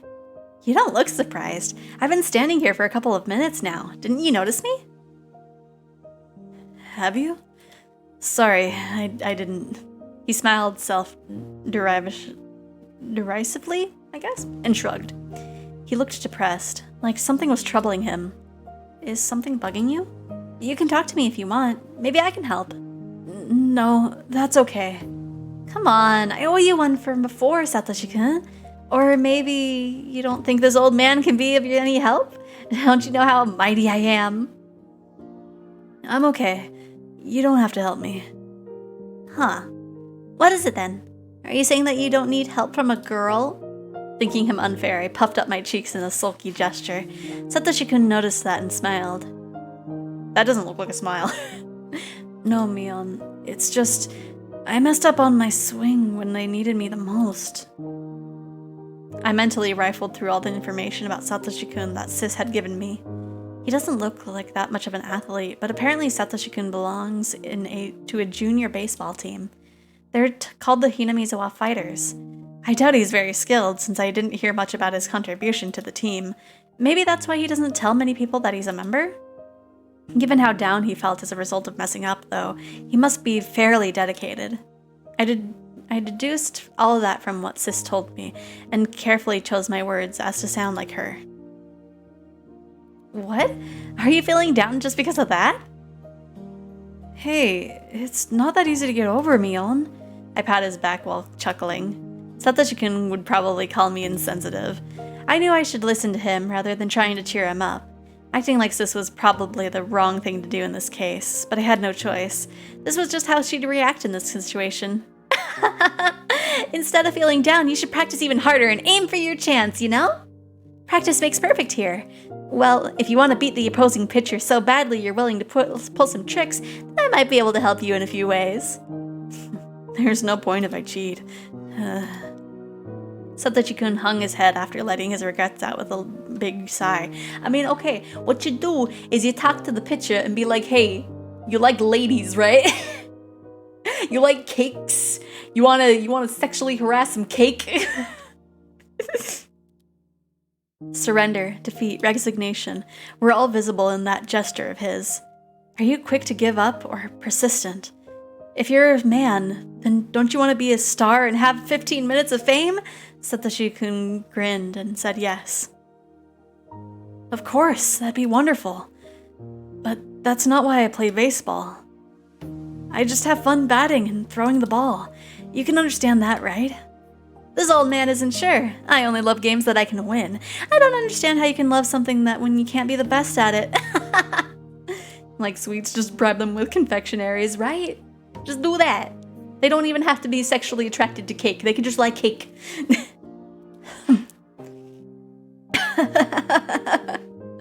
That really sounds like you, Mion. Having realized that I'm trying to make him feel better, he laughed along. He didn't look depressed anymore. I guess he was just feeling down because of the game. He wasn't as depressed as I thought. Maybe I just jumped to conclusions when I saw him sitting alone in the park. You always put forth your best efforts to win. That's admirable, I think. Yes, that definitely is.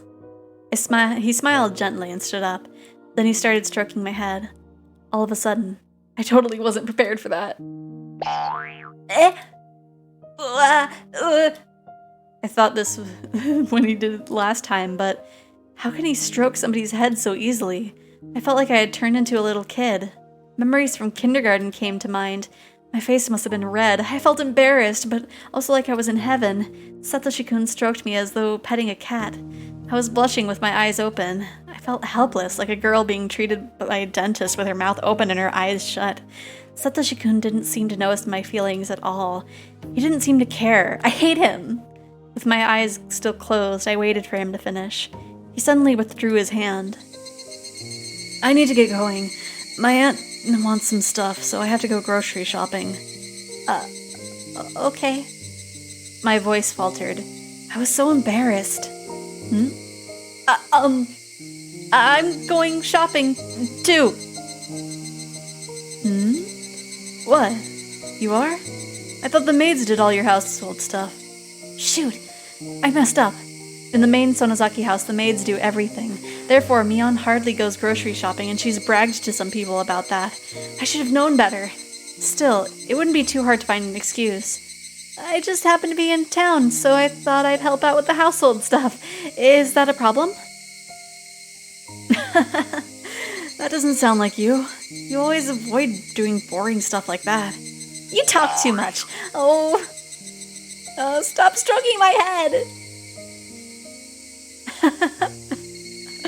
Satoshi-kun seemed to be having fun with how embarrassed I'd get when he patted me. Ooh, that is not the best roll. Not the worst roll, but not the best roll. Also have fun lurking. And have fun getting Panda Express. Hope it tastes good. Bring me some orange chicken. Satoshi seemed having fun with how embarrassed I get when he patted me. Anyway, I managed to talk my way out of it. What? No! You tricked me! Wait, no, it's Crimson! I have very weird proportions here. And once again, a little kitty mouth. But I kind of already have that kind of kitty mouth. Just, little mouth fang. But yes, you tricked me, Crimson. Anyway, I managed to talk my way out of it. He doesn't seem to really care about the details. While walking with Satoshi-kun in the shopping district of Kami-ishiki, it suddenly occurred to me, why had I messed up? I'd known Mion would never go grocery shopping. What an amateurish mistake. Did I make that mistake when I was pretending to be Mion? No, I was probably speaking as Shion. I couldn't keep lying to myself. I had to just admit. It was simply because I wanted to spend as much time with Satoshi-kun as possible. It was easy to see why I was so attracted to him. I'd found something intriguing in my boring life, and I didn't want to feel tense because he thought I was somebody else, etc., etc. His easygoing nature made him fun to be around, and his habit of petting people on the head was fun too. From these symptoms, I could tell I was embracing the feeling of love. I was just casually enjoying that feeling. It wasn't that I fell in love with him. I was just having fun. I could simply spend some fun time with Satoshi-kun without having to think too much. Which one is broccoli? Green one or the yellow one? That's cauliflower, Satoshi-kun. Hey, could it be that you can't tell lettuce from cabbage either? I'm not that bad. I'm doing my best here. Satoshi-kun stared at the heaps of broccoli and cauliflower. After thinking for a while, he reached out for the wrong one. That's not it. Watching you shop is like being on a roller coaster. It's a lot of fun for me, though. You got me. Satoko can't tell the difference either. Which is broccoli and which one is cauliflower? You guys are too funny. Sissa told me that Satoshi was a fakey big brother to his nagging little sister. I hadn't met Satoko, but she must have had a tough time dealing with Satoshi-kun. He stumbles over everything he buys, after all. That's cooking salt. It's mixed with pepper. It's different from regular salt. Oh, is it? I think I saw salt and pepper separate in the science experiment once. Stop making excuses and just put it back on the shelf. This is normal salt. What are you getting next? Man, that seems really cute. Shopping with your crush. You're being a great help, Mion. You look smart, but you have serious issues. I think you should study more. That's a little harsh. There. Is this it? In it goes. Ah, that's not it. Don't just throw anything into the basket. Check the price and see how many servings it is first. My first impression of Satoshi-kun was that he was strong and reliable. But the more I spoke to him, the more surprised I was at how clumsy and unreliable he was. How do I put it? It was hard to leave him alone. He was dangerous on his own. If he wasn't careful, he might start wondering, do you cross the street when the light is red? Or was it green? And get himself run over by a dump truck. Your total is 1,780 yen. Do you have a member's card? Huh? Oh, yes, I do. Huh? Where is it? Oh, sorry, we can't seem to find it, so we'll be alright for today. I finished checking out, ignoring Satoshi-kun as he fished through his wallet full of receipts. That was horrible, Mion. You made me waste points. Don't go slowly fishing through your wallet to look for your member's card in the middle of the evening shopping rush. There was a huge line behind us. Didn't you notice all the evil glares from all the old ladies? Listen, at times like that, you should get it before reaching the register. Oh, right. That's good to know. It's not only when you go shopping. The same thing goes for when you ride a bus. Satoshi-kun, I bet you don't open your wallet and start looking for change until you're about to get off and have to pay while holding up everyone behind you. No, everyone walks by me and pays their own fare. You know what that means? You're being a super huge bother to everyone. You need to have the money out beforehand. That's just manners. You get that? Okay. You're scary today, Neon. Satoshi-kun smiled as if patronizing me. I couldn't believe it. He was definitely the type who made women want to protect him. Sure, he was fine as he was when he had a busybody like me around him, but I couldn't stop worrying about whether he was able to function in society without someone like that nearby. We got plastic bags and sorted out what we bought. Satoshi-kun put a pack of tofu at the bottom of the bag. I slapped his hand and put a milk carton instead. Okay, there we go. Now your aunt won't freak out when she opens the shopping bag in her kitchen. Thanks. You helped me a lot. I don't think I'm very good at shopping. Just shopping? That's definitely not the only thing.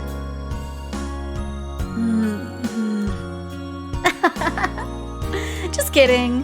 I had realized a few things while I was spending time with him today.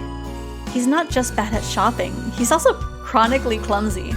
In general, you could call him a slow thinker. That meant, when he stepped into the quarrel with the punks, he must have needed a lot of courage. He might be a simpleton, but he's not stupid. He's aware of his weaknesses, so he must have been aware of the danger in the situation. He could have chosen to walk away even though I was in trouble, but he chose to be a man and stepped in. That was really admirable of him. Good boy. You did a great job. There. What is it? Don't stroke my head. I'm rewarding you for shopping successfully today. There. You're making fun of me, aren't you, Mion? No, I'm not. Can you go home by yourself? Do you know how to get there?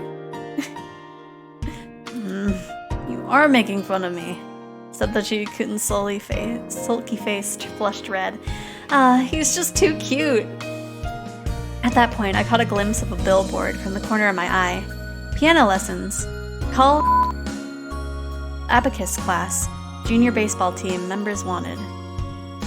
It was a posting for the team Satoshi-kun belonged to. It showed the day, time, and place of their next practice. By then, I knew just how flaky he was. I figured he must just be the same when playing baseball. Satoshi-kun realized that I was reading the posting. He looked uncomfortable and walked away. I know what you're thinking. I hope you won't come to see me play baseball, Mion. That was Shion saying that. I know what you're thinking. I hope you won't come to see me playing baseball, Mion. Am I right? I wish I could be here for more, but I have to do more English work because the professor sucks. Oh no! Well, that's okay. There's at least the VOD. But good luck on your English stuff. What does that mumbling mean? I know I'm right. Satoshi-kun became quiet after mumbling something. It seemed like he couldn't say anything back since I had been right on the money. Satoshi-kun, you're just too cute. I don't think going silent is a good way to dodge the issue. Well, that might have been just the way innocent people like him would react in a situation like that. See you, Satoshi-kun. It's getting dark, so be careful on your way back. Aren't you going back home, Mion? To Hinamizawa? I have to make a stop somewhere first. Don't worry about me. I'll help you this time. In return. I'm okay. What are you going to help me with anyway? You should learn to support yourself before you try to help me. You're really mean today. You seem to have some pride, at least. He looked a bit upset because he was teased by a girl, but in contrast, I felt very satisfied. As a result, I forgot to keep my guard up. Thank you for the help. That was sweet of you. Whoa! While wearing a bright smile, Satoshi-kun suddenly started stroking my head again. I know he's teasing me, but I can't reject him. Keeps doing it only because he's realized I won't resist. See you, Mion. You should go home before it gets dark. See you in school tomorrow. Yeah. See you in school tomorrow, too. In fact, I wouldn't see him tomorrow at all. It felt awkward, but I had to settle for that. I had to thank Sis for letting me use her name. After I separated from him, I found myself giddy and wishing to see him again as soon as possible. I wanted to know more about him. I couldn't wait for my next chance to see him. Actually, maybe there was something I could do. Just like when I obtained my freedom from St. Lucia's, I could choose how to live my life. Whatever, it wasn't that complicated. I just wanted to tease him more. I wanted him to stroke my head more. And, whatever. I already knew the schedule for his baseball team. And she's so cute.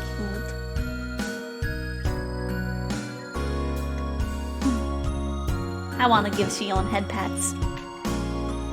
I want to give most of the characters in here head pants. head pats. Okay, now we got a new tips. Crumpled diary. My aunt finally stopped her hysterical screaming. Today was just like any other day. I can't remember what set her off. Whatever it was, she changed subjects constantly anyway.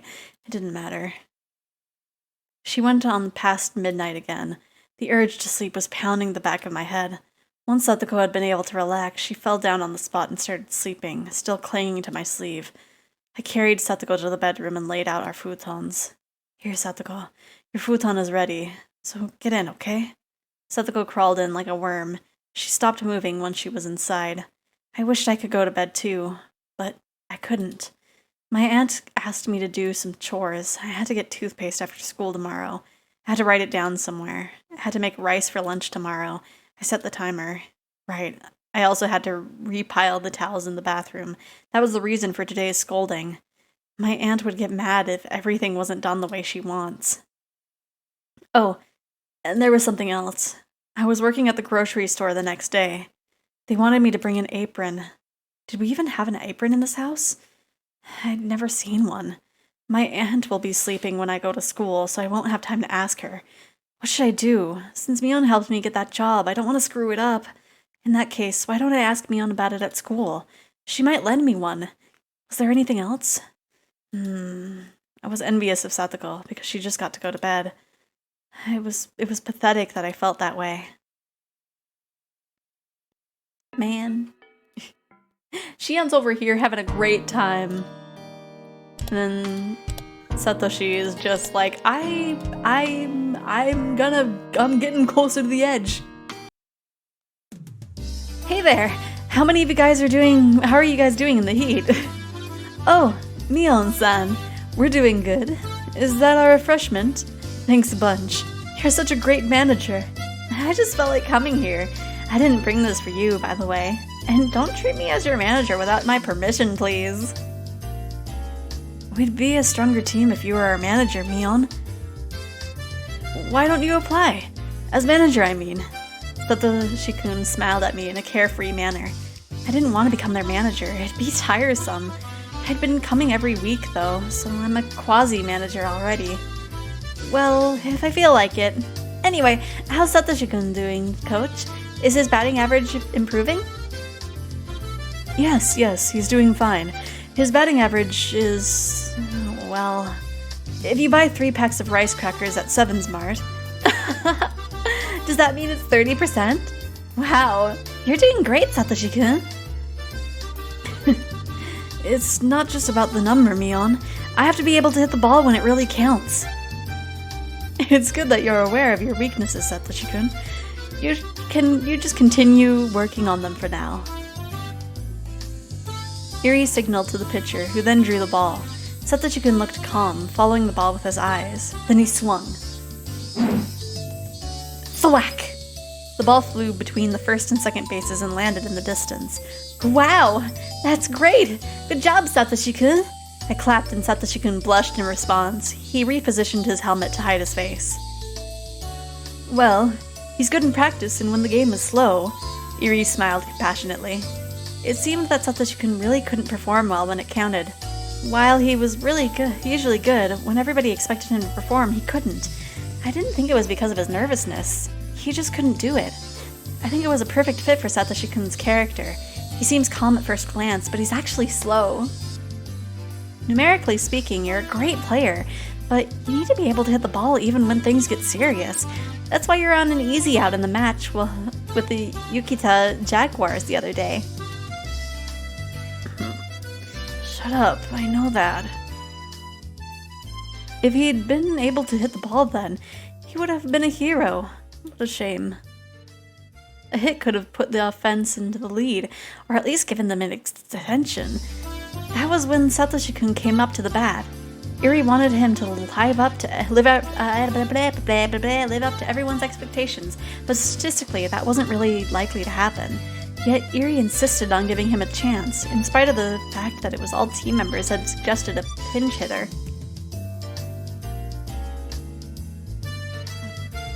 Sorry, I'm taking a sip. It would have been perfect if you could have hit it. Why didn't you? Why can't you hit the ball in a situation when it really matters? Why are we being rude? There was nothing I could do. I know I'm weak in a situation like that. I thought a pinch hitter was a better idea too. It's not about the match, it's about you, Satoshi-kun. You need to be more aggressive. Shouldn't you have thought the opposite way? Shouldn't you have insisted that you come up to the bat no matter what everyone else said? I can't believe you wanted to give away the chance to some pinch hitter. Why are you so weak like that? I think this is like not Shion. I think this is just like a random person on the team. That's what I'm always telling him, Unless it was us and we're just being really mean.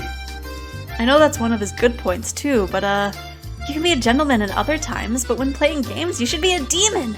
I think all men should have those two sides to them. You need to let your demon out, Satoshi-kun. You're native to Hinamizawa, so never forget that you have the demon's blood running through your veins. Are you listening, Satoshi-kun? I am. I'm not sure, but... What aren't you sure about? We're talking about you. So, Satoshi-kun suddenly started stroking my head. He looked delighted for some reason. A blush immediately spread across my face. I didn't know how to respond. You're giving me advice, right? Thanks. I'll do my best. Hey, don't try to fool me. I'm not. I'm just happy that you care about me. Encouraging a resident of Hinamizawa to embrace his inner demon, that seems... Yeah, this is where it all started. This was the first domino. I couldn't resist his hand. I couldn't help mumbling like he does. Satoshi-kun ran back to the field, leaving me red as a beet. Do you feel good when you have your head stroked? Depends. If it were you, I'd have to teach you a new martial arts technique. What a shame. All right, everyone gather around. Why don't you split into groups and have a practice match? The Hinamizawa fighters are sort of a lazy team. The members gather simply to enjoy playing baseball, not to fight for victory. The Okinomiya Titans use this field too, but they practice on a different day of the week.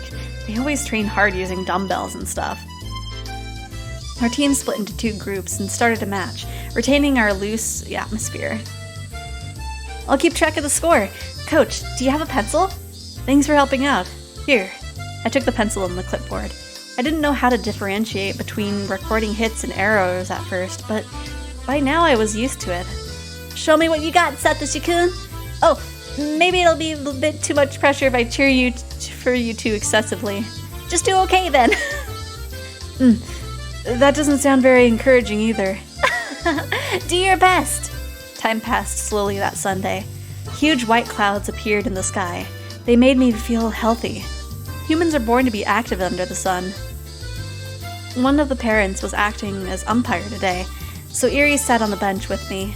He shouted words of encouragement to the kids while they ran to their positions. Any other baseball coach would constantly berate them, but he was much more generous, like a kindergarten teacher. He let the kids have fun while watching over them. To other baseball players, it might look a little naive. I was surprised you guys can do so well with only a small amount of practice. Kids in Hinamizawa romp around every day, so the amount of exercise they get surpasses that of the city kids.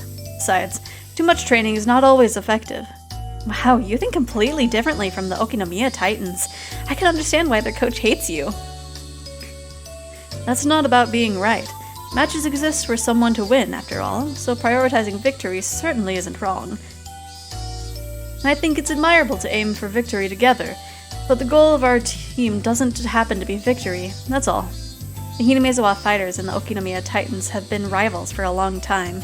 Both teams shared the same baseball field, for one thing, and originally there was only one team, but the people living in Hinamizawa left and made their own.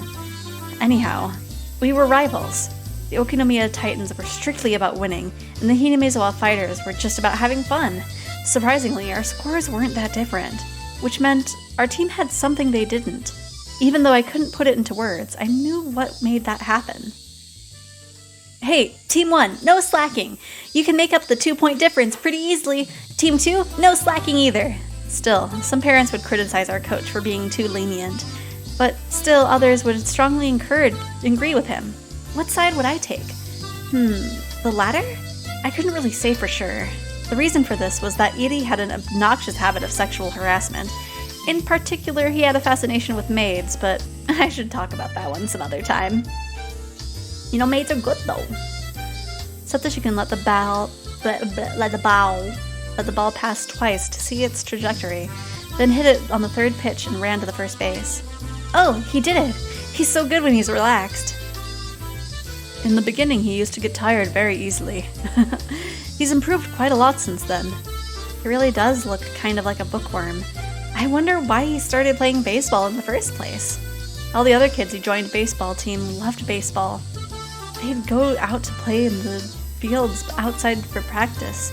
That's why they all had an aptitude for it. But Sis never said that Satoshi-kun exercises intensively in school or anywhere else. He only likes to read. That's why I didn't understand why he started playing for this team to begin with. That's because I invited him. Is that so? You recruited him? Did you notice some sort of hidden talent? Excuse me, could I have a cup of barley tea? Thank you. Iri asked for a tea in a suspicious manner. While he constantly joked around, I knew he was actually a very mature person. I assumed he was trying to evade my question. Is there a particular reason? Iri pretended he didn't hear me, but I pressed him on it. In response, he shrugged and began answering the question. I think you might be able to guess. What would be Mion Sonozaki's guess? I quickly searched through the data I had on Satoshi-kun. I came up with Satoshi-kun's family circumstances. He lost his parents in an accident a year ago. Since then, he's been having a tough time at his uncle's house. So you invited him so that way he could vent? Sports are great. You can free yourself through exercise. I thought that as long as he concentrated on something else, he could forget about his troubles at home. You know he's usually sort of a daydreamer, zoning out all the time. Is he still stressed? I knew Satoshi-kun would be suffering even though he didn't look like it. But Mion Sonozaki never pays attention to things like that, and I had to act like she does. Satoshi-kun got really sick after his uncle took him into custody. He had many clinical symptoms, but the causes were unknown. Satoshi-kun often got sick after he was taken into his uncle's custody. He suffered from fatigue and migraines. He suffered from a lack of energy and sleeplessness. The coach, Dr. Iri, soon realized Satoshi-kun was suffering from a psychological disorder. Most of the people in Hinamizawa knew how bad Satoshi-kun's environment was. It was natural for him to become sick because he entered that bad environment right after his parents' deaths. Hojo-san cannot express himself freely. Whether it's crying or simply being agitated, he's not good at handling those emotions.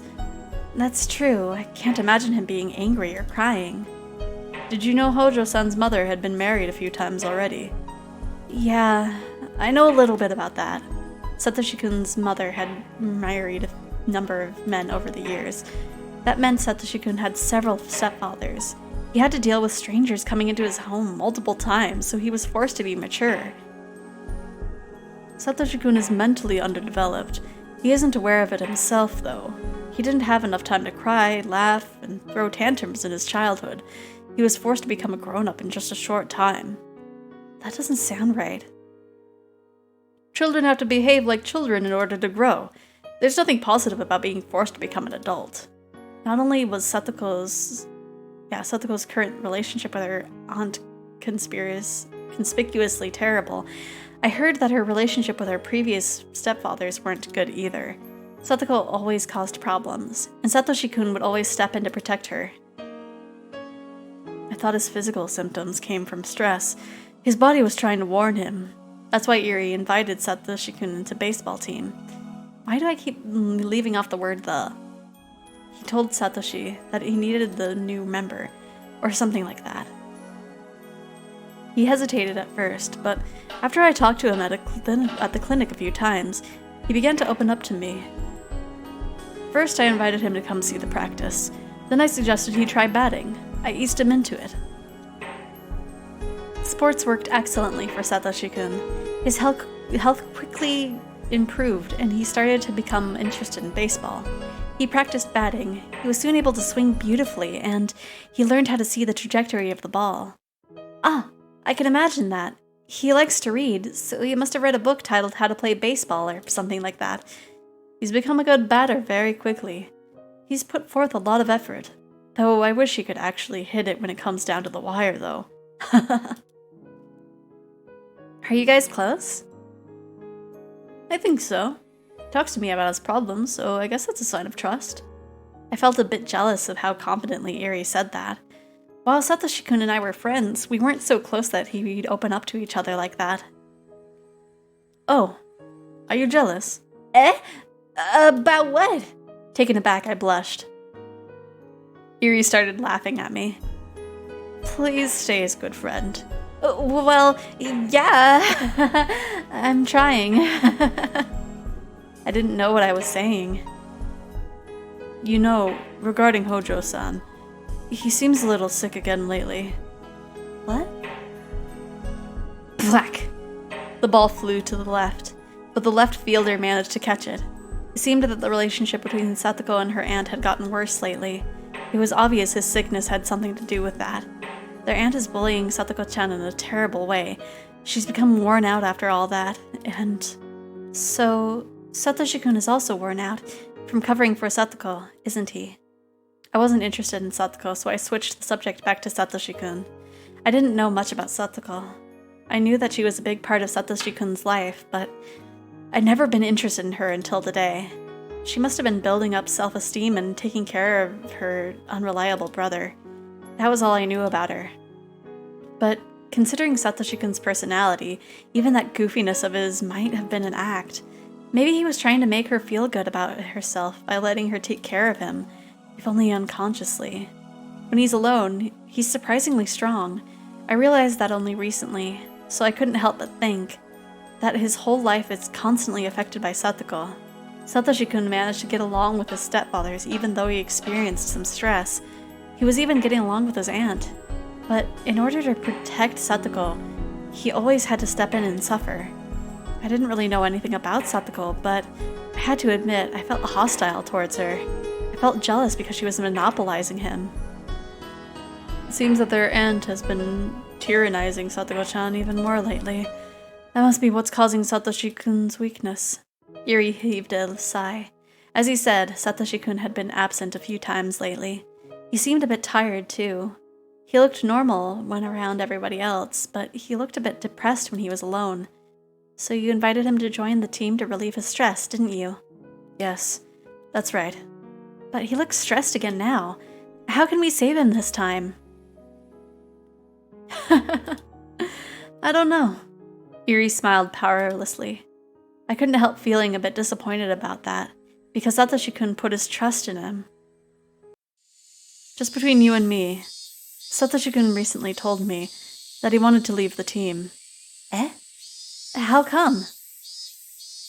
He claimed he was tired of it. That's what he said. But I believe he actually wants to spend more time with Satoko-chan. He thinks that Satoko-chan might end up being tortured while he's at practice. I think he's concerned about that. I was left speechless for a while. Satoko again. Satoko. Why did Satoshi-kun have to sacrifice so much for her? Just by ignoring her, his stress would melt away. Of course, I knew he couldn't do that. If that was the case, then the blame lay with his little sister. I knew how badly she'd been treated. But that only happened because she made things worse for herself. It was her fault she couldn't establish a decent relationship with her aunt. If Satoko was more mature, like Satoshi-kun, her home life wouldn't have gotten so bad. Satoshi-kun wouldn't have to suffer those indirect blows. In the meantime, the baseball team's practice match had become one-sided. It wasn't even worth watching anymore. The members of the losing team were just goofing off. The sky had turned cloudy, too. It was depressing. It didn't look like it'd rain soon, though. The gray sky hadn't brought along any cool air. It just felt disgusting. Eri became quiet. He was looking down around his feet. I, meanwhile, just stared at Satoshi-kun. To me, he didn't look active anymore. He was once able to enjoy playing baseball, and he felt fine. But he got sick again, just because the relationship between Satoko and her aunt had deteriorated. I couldn't help but say it. Shouldn't we do something about Satoko instead? It was just a murmur, but Eri had definitely caught it. What do you mean, Sonozaki-san? It's not that complicated. If Satoko were stronger, Satoshi-kun wouldn't have to deal with stress. I think Satoko is the cause of everything. I don't know about that. Yes, you do. If she didn't cause any trouble, he wouldn't have to step in, would he? He wouldn't have to take over the fight between Satoko and her aunt, right? Satoshi-kun never got scared of any trouble, no matter how formidable the enemy. He'd barely stand up to protect the weak. He'd bravely, rather. I knew that because I could vividly imagine it. Whenever their aunt chides Satoko, Satoshi-kun steps in to protect her. The aunt probably didn't like it. Though Satoshi-kun didn't have to fight, the aunt would attack him anyway. The fight would then be between the aunt and him. Satoko might then tease the aunt by sticking out her tongue, hiding behind his back and pretending to be scared. She'd never think about how deeply he was being hurt. Because of Satoko, Satoshi-kun had become cornered and stressed. I'm surprised to hear this from you, Sonozaki-san. I thought you were Satoko-chan's friend, her classmate, a big sister kind of figure. I thought you'd always be on her side. But what you've said is surprising to me. Eri looked at me suspiciously. I could tell that he was thinking about me. I said too much. Mion Sonozaki and Satoko Hojo are friends. They're close, so Mion should have been encouraging her after the situation at home got tougher. That's what Mion was supposed to do. I'd totally forgotten about that and spoken as myself. It's only natural that Eri would give me a suspicious look. He might end up changing his impression of Mion Sonozaki entirely. I'd have to apologize to her about this and ask her to put things right. I totally messed up. Even so, I didn't think I'd said anything wrong. I'd objectively looked at the situation and made a modest proposal. To be honest, I was simply afraid that he might leave the team. I couldn't go to the school in Hinamizawa, so the baseball field was the only place where I could see him. I could even say that he was my reason for living. That's right. I was in love with him. But I wasn't going to tell him how I felt, for I was satisfied just being by his side. I certainly couldn't ask for anything more. After all, I couldn't reveal my true identity. I had to pretend to be Mion in order to live in Okinomiya. I thought that maybe I should leave Okinomiya in order to be free. But that's stupid! No matter how tough my life might be, I'd prefer to be here, with Satoshi-kun stroking my head every now and then. Why did I love him that much? I read about it in some manga once. You don't need a reason to be in love. I was surprised at myself for being like that. Calm down, Shion. I breathed out slowly, and then held my breath. Whoops, I didn't mean to do that. I was doing stuff at the side, don't mind me. I'm gonna turn the game down just a smidge, just in case. I breathed out slowly and then held my breath, trying to slow my throbbing heart. I felt a bit calmer. At that point, a clear thought came into my mind. I want to be with Satoshi-kun. So, I want him to stay on the team. So, I want to get rid of his concerns and his stress. So what?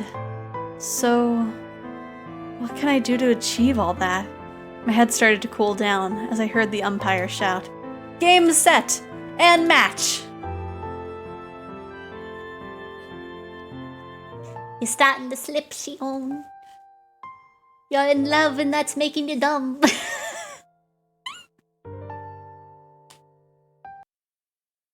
Some days I see him, some days I don't.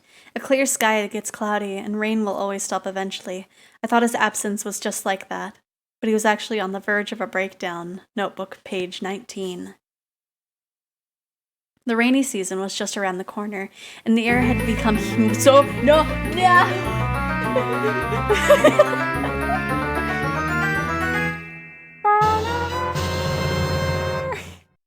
I look like I've seen some things. The rainy season was just around the corner, and the air had become so humid that my shirt stuck to my skin. It had been a few weeks since Satoshi-kun stopped showing up for baseball practice. Also, welcome back from your lurk, Crimson, unless you're gonna go back to lurking. Yep, there you go. I looked for him as soon as I arrived at the field. He's not here yet. Did I get here too early? I want to see him playing in the field right when I get here. I had started arriving late because of these feelings. However, he wasn't here today either. I didn't even bother hiding my disappointment anymore. Everybody knew by now how I felt. The team members from Mion's class came over to try and console me, but I shooed them away.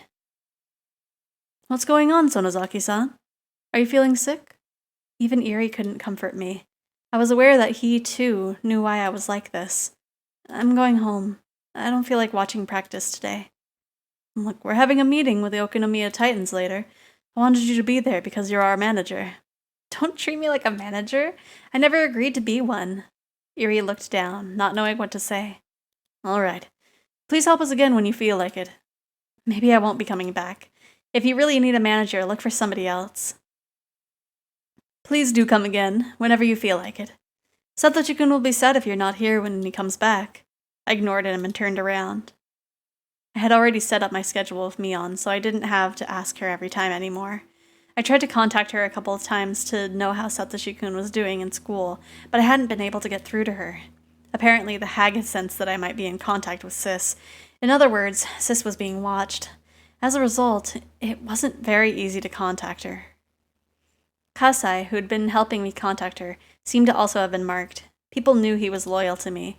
I hadn't seen him for a while either. All I could do was wonder how Satoshi-kun was doing. I was frustrated because there was no way for me to know. My head was filled with worries, but something surprised me out of the blue. Somebody called out to me when I was about to leave the field on my bike. Mita! Hello! I forgot where her voice was in my mouth. I had never seen this girl before. Luckily, she called me Mi-chan. There's only one person who refers to Mion that way, as far as I know. Rena, I'm surprised to see you here. Her name is Reina Ryuga. Her real name is Reina, but she wants to be called Rena, so that's what we call her. She moved here in April. I had some information on her, but it was all ambiguous. Sis was still a bit uncertain about her, since she's so new. It was so hard for me to handle someone like that. I didn't know how to act around her as Mion, so I decided to pretend to be an obvious sulky mood. That way she wouldn't talk to me as much, assuming that Mion was simply feeling bad. Well, that's how I really am anyway. Are you going home, Mita? Yeah, I'm not feeling well. Sorry. Let's go together then. I wanted to say that I'd rather be alone, but there's only one road to Hinamizawa, so asking you to be alone would look odd. The only way not to seem suspicious would be to walk home with her. Yeah, let's go. Rena quietly nodded. I unlocked my bike. Mita, do you have an umbrella? Nope. It might rain soon, so let's hurry a bit, since you don't have one. As she predicted, we were attacked by pouring rain in our way. We ended up taking shelter in a small shack in front of a bus stop. It's pouring, but it doesn't look like it's going to last long, since the sky over there is clear. Yeah.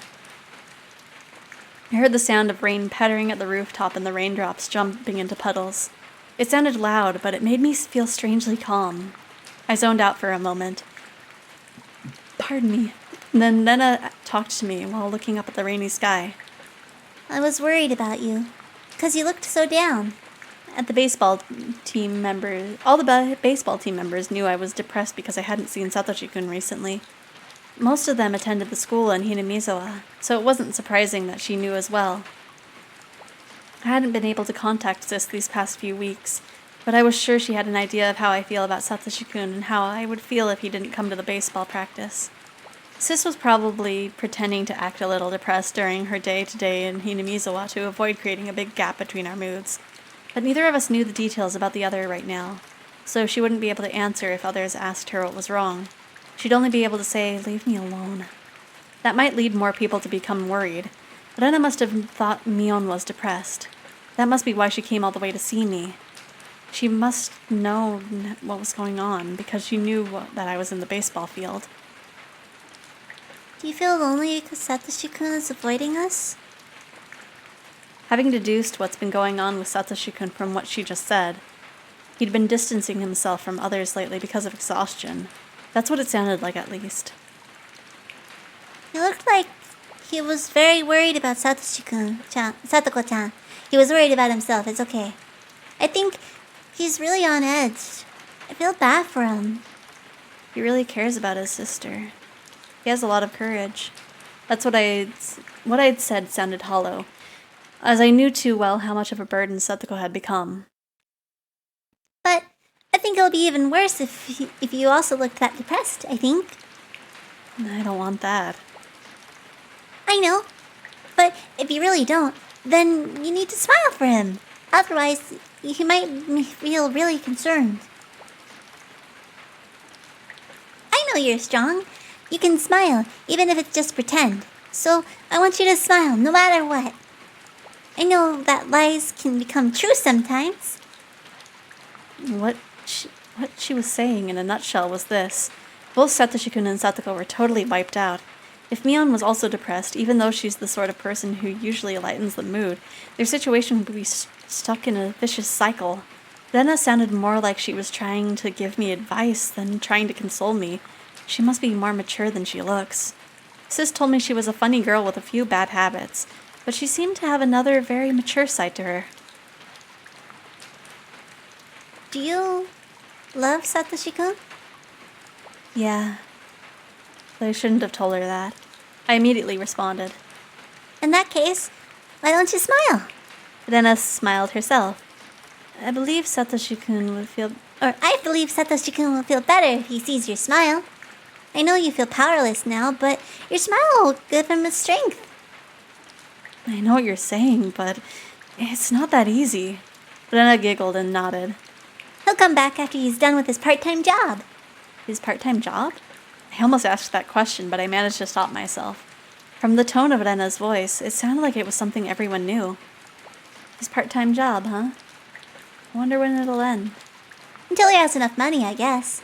But he'll finish by Satoko-chan's birthday at the latest. I tried to figure out what was going on from what she said. I had to listen very carefully to uncover the whole picture. Satoshi-kun seemed to be working in order to make some money.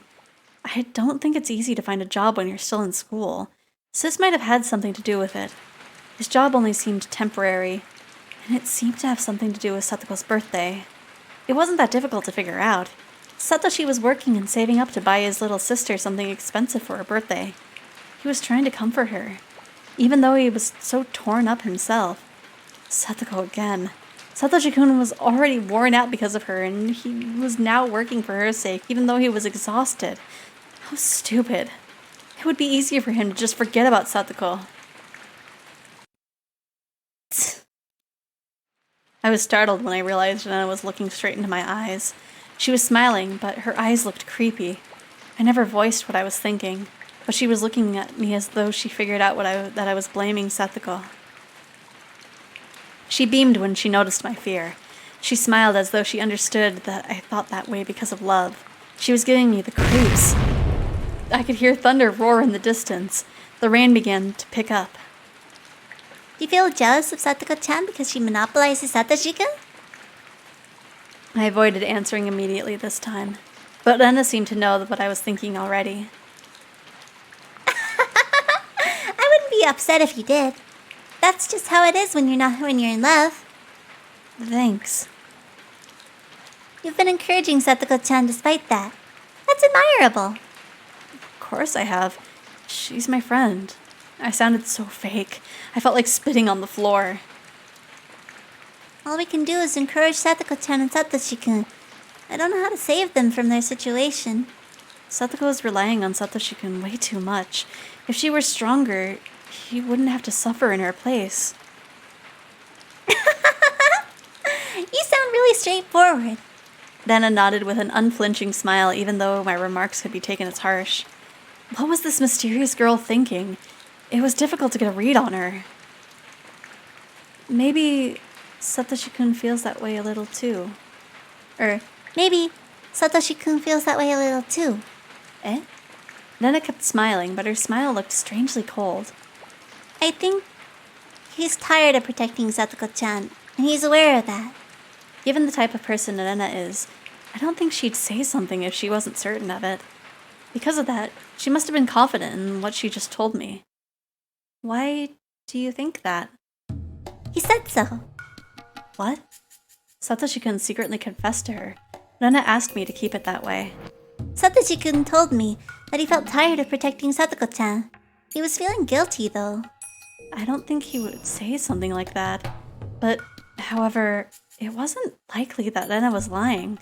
I just met her, so I don't think that's what made me feel that way.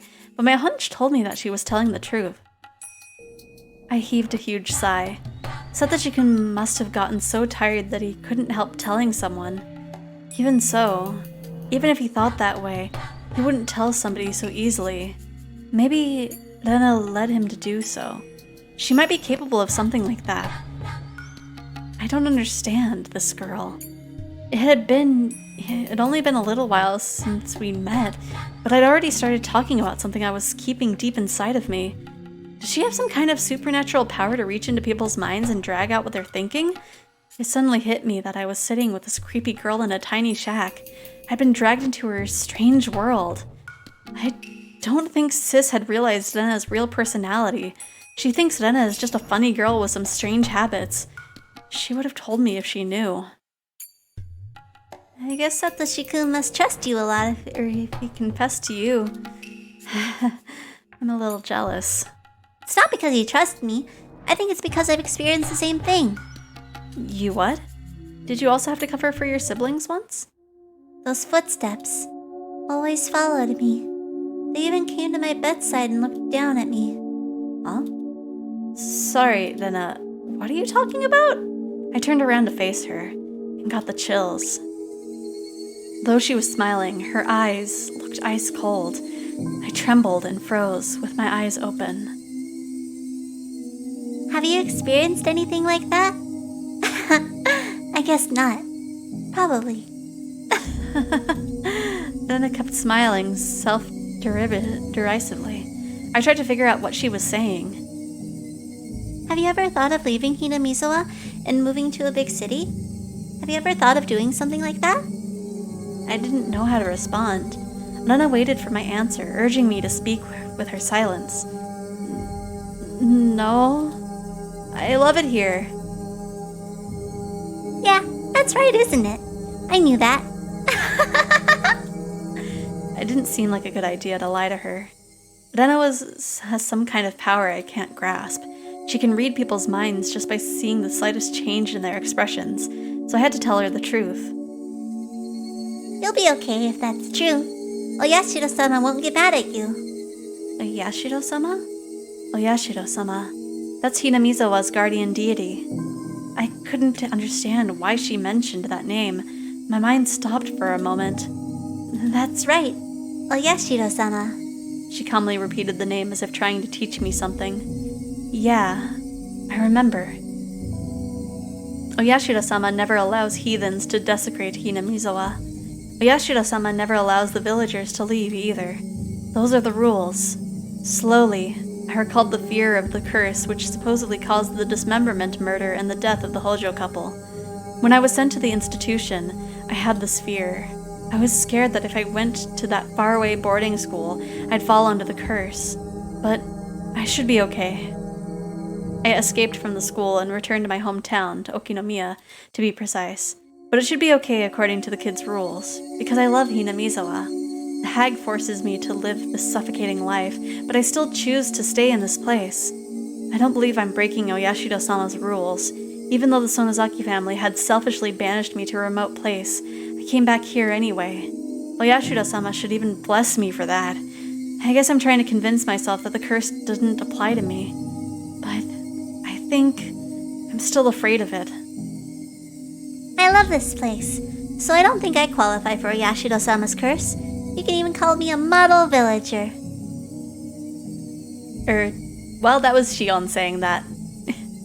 Yes, I think so too. But I'm not sure about Satoshi-kun. Why? Satoshi-kun wants to leave Hinamizawa and run far away, even if only unconsciously. Eh? I gave an inaudible cry. While I was feeling sad that Satoshi-kun hadn't shown up for practice, he still lived in Hinamizawa. So I'd never even considered the thought of him going away. Are you saying that he wants to skip town? Yes. He's not aware of it himself, though. He probably didn't notice it until Oyashiro-sama stood by his bed. I still had no idea what she was talking about. I continued trying to figure out what she was saying. Everything he's going through is a sign of Oyashiro-sama's curse. You feel like someone is watching you from a distance, and it follows you, and then it watches from right behind you. After that, you start hearing an extra footstep. It only happens outside at first, but you start hearing it even inside your house after a while. Then, Oyashiro-sama keeps watching you even when you're sleeping in the dark, right by your side, watching silently, for you to admit your sin. Satoshi-kun told me he was having nightmares at first, so I asked him what kind of dreams he was having. And those dreams he was having, as it turned out, were just like mine. I warned him that the presence would become bigger and he'd hear an extra footstep and feel the presence watching him in his sleep. I told him to come to me if that ever happened. He must have been suspicious at first, but just as I predicted, he started to feel Oyashiro-sama's presence more strongly. He finally realized he could talk to me about it. Nana didn't look like she was joking. She was just calmly told me what was been going on. I couldn't even move. I couldn't tell if her words were a joke or the truth. I could only feel stunned. I'm from Hinamizawa originally, but I moved to Ibaraki Prefecture right before I went to elementary school. However, when I couldn't adjust to my new environment, Oyashiro-sama frequently started telling me to return to Hinamizawa in my head, but I couldn't do anything since I was just a little kid. I was forced to live there, though I felt threatened by Oyashiro-sama's voice. Then... Rena paused. It looked like she didn't want to get into details of what followed. In general, she confused me even more. Anyway, I was able to come back here in the end. Oyashiro-sama forgave me. I haven't felt his presence anymore since then. Satoshi-kun is being subjected to the curse even though he's in Hinamizawa. Why? There can only be one reason. It's because he wishes to abandon Hinamizawa. Oyashiro-sama won't allow that. After a series of inner monologues, he confessed. You know he's working part-time, don't you? The teddy bear he's getting for Satoko-chan costs about 100,000 yen. He's trying to get the money by her birthday. Have you noticed it yet? Think about it like this. If he had that amount of money, that'd be enough for him to run away somewhere far from here. He unconsciously started to think about that, about leaving Satoko-chan behind. But he'd feel very guilty. As he pointed out, Satoko-chan is a burden on him. He's not stupid, so he's aware of that. He just doesn't want to admit it, because he's the one who's supposed to protect his little sister. He's been struggling with himself. He thinks working to please Satoko-chan on her birthday. But he also feels like he might be deceiving himself because he unconsciously wants to skip town with that money. I don't think he should run away. Even if he did, he'd regret it for the rest of his life. Oyashiro-sama knows that. That's why Oyashiro-sama is trying to warn him. I hope Satoshi-kun stops thinking about abandoning Satoko-chan. He's working hard to make it to Satoko-chan's birthday, which is a couple of days after the Watanagashi festival. He's pushing himself too hard. He believes it'll end when Satoko-chan's birthday comes.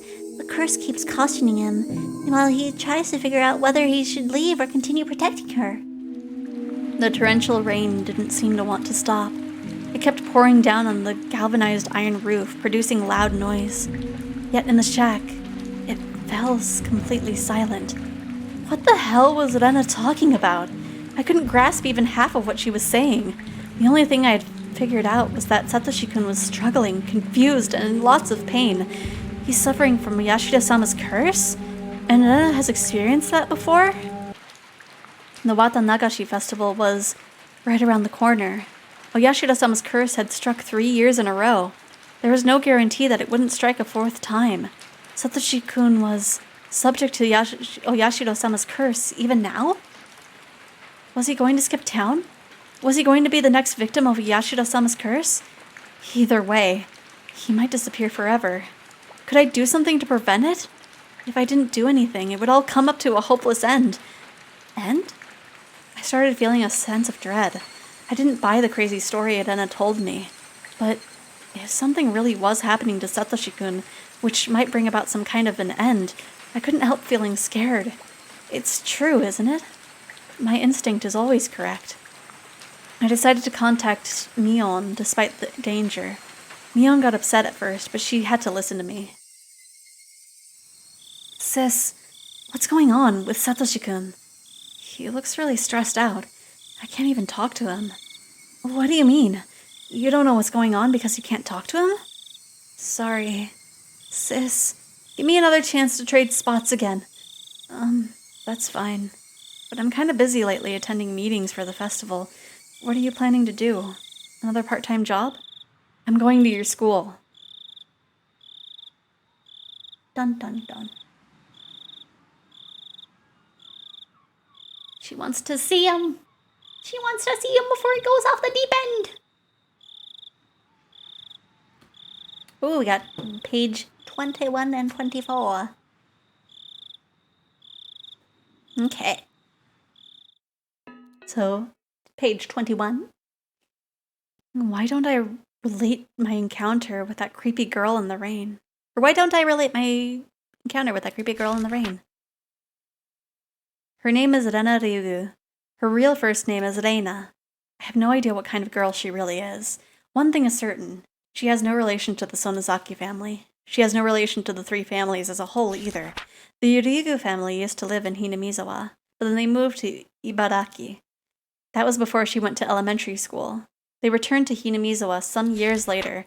Rena Ryugu said she came back because Oyashiro-sama told her to. I don't know what that means. She said it was a curse of Oyashiro-sama, that Oyashiro-sama had stalked her. I think that was probably a hallucination, but Satoshi-kun had been interested in that experience. She said that Satoshi-kun was also experiencing Oyashiro-sama's curse. Satoshi-kun told her that he was being followed by some unknown existence. He was surprised to learn that Rena had the same experience before. What is Oyashiro-sama's curse?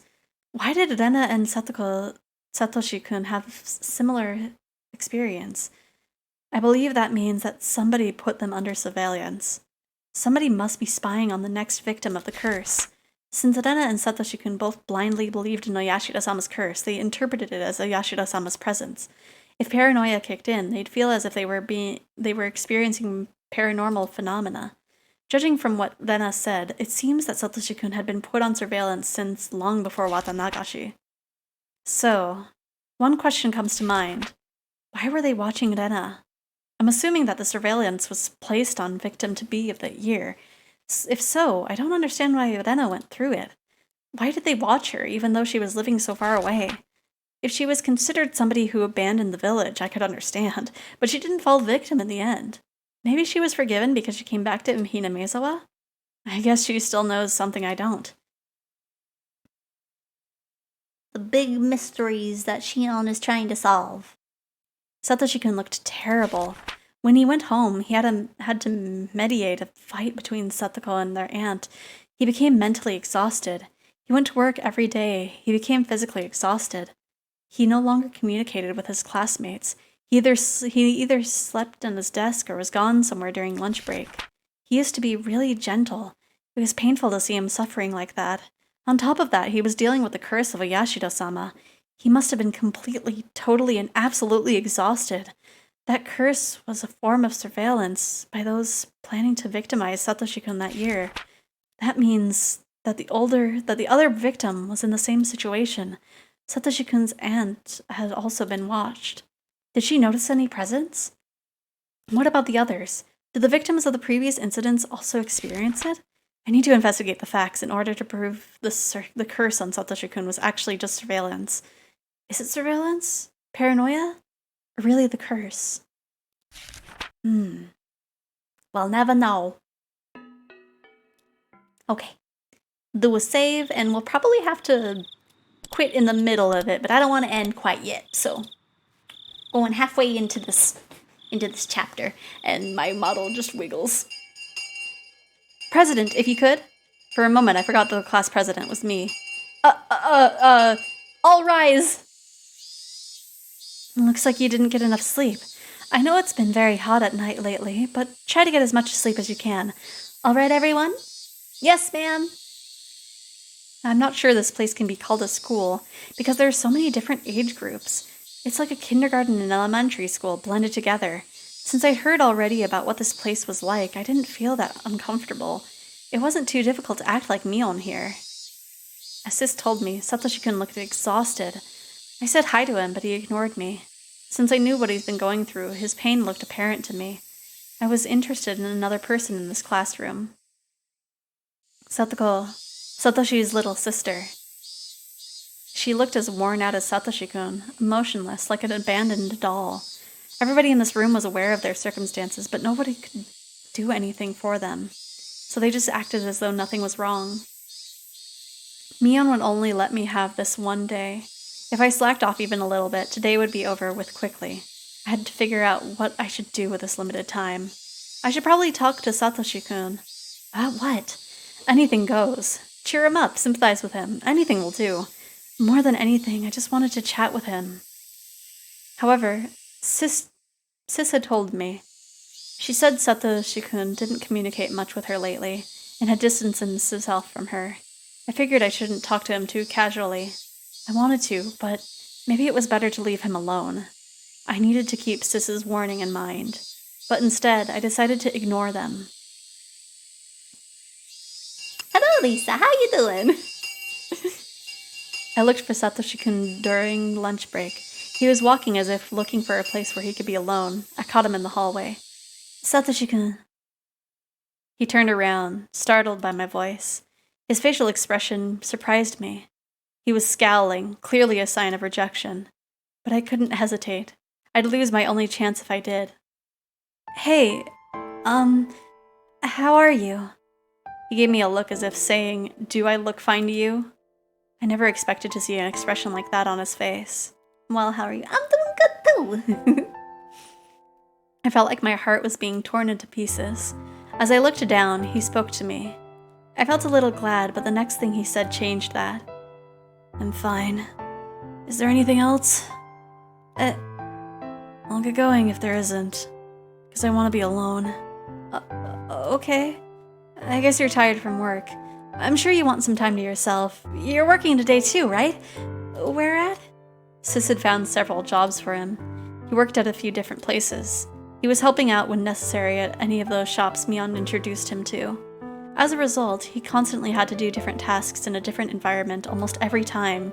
On top of that, he requested high-paying jobs from Mion because he wanted a large sum of money as soon as possible. In other words, he chose to mostly do manual labor. He was exhausted every day because he wasn't that physically strong. Does it matter? And shouldn't you know because you helped me get the job?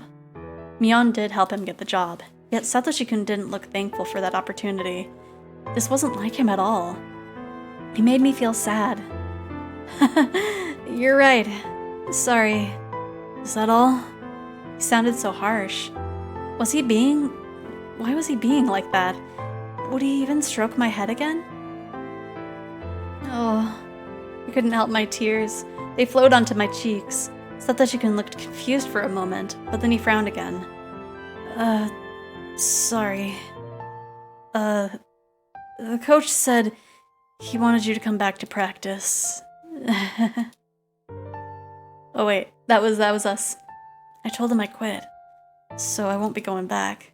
But maybe it's a good idea to work out from time to time, you know? Not understood. I didn't know why he was being so hostile towards me. Why did he hate me so much? I was left bewildered. Why? How come? Because I'm busy with work. Isn't it obvious? No, I didn't mean that. Why do you hate me so much? Why don't you ask yourself? Ask myself? What? What did I do? I don't understand, Satoshi-kun. I couldn't control my emotions any longer. Streaks of tears ran down my cheeks.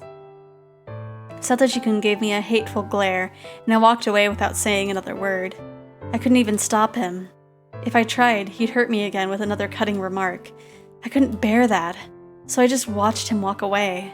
I wiped my tears and went back to the classroom. I heard somebody crying from inside. What's going on? I looked around the room to see. It was Satoko. I saw her bento box on the floor. I asked one of her classmates what happened, and it seemed that Satoko had bumped into somebody's shoulder when she stood up to go wash the box out. That was all. But Satoko was crying as if afraid she was going to be chided badly. What happened was very minor.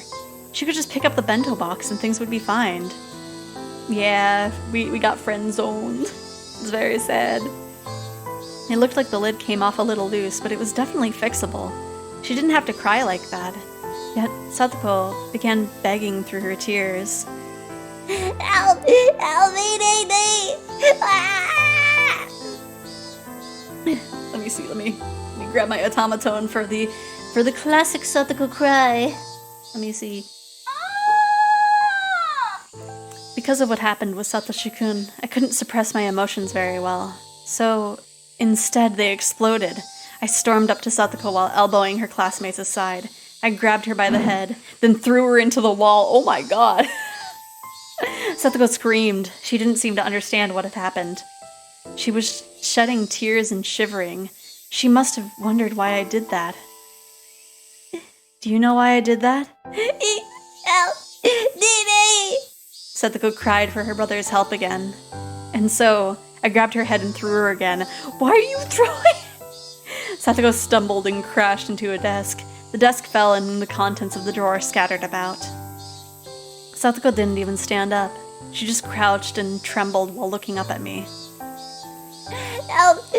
Help! Day! If you weren't like that, Satoshi-kun wouldn't have to suffer. Don't you get it? That's what I wanted to say, but I was too angry to utter another word. I picked up a bunch of textbooks from the floor and threw them at her face. Cry as much as you want, but nothing's going to change. Why are you crying? Because you think somebody's going to help you? You don't have any idea what he has to go through to protect you, do you? Do you understand that? Do you understand what you're doing? You shouldn't exist. Die if you want to suffer. Go yourself. Don't hurt Satoshi-kun. You deserve to die alone. You just deserve to die. Ah!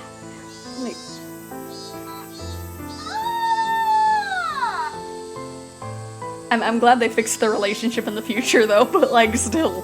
Day! What?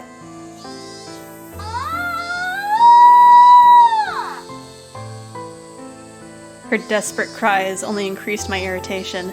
Stop crying! Don't call your brother for help! Stop it! If you weren't like that, if only you... I kept on throwing things at her. Satoko curled up to protect herself, cried even harder. Why isn't the teacher doing anything? Even, like, the teacher is the epitome of, like, this is fine. I mean, I guess it's lunch break, so she's in the teacher's lounge, but, like... I don't know, man.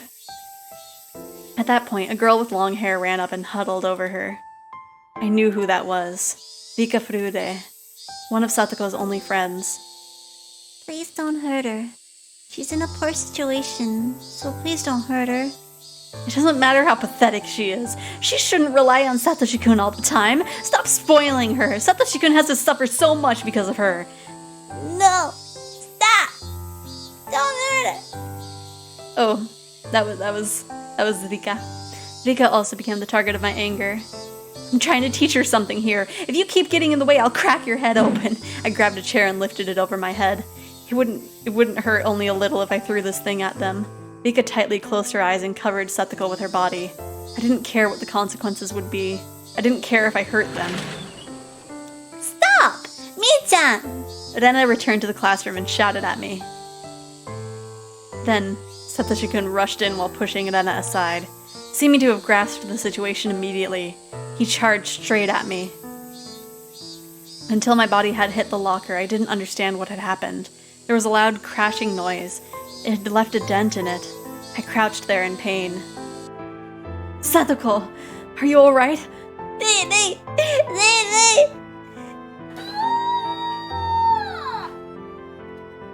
Satoko pushed Vika aside, jumped at her brother, and started crying again. What happened? Why were you treated like that?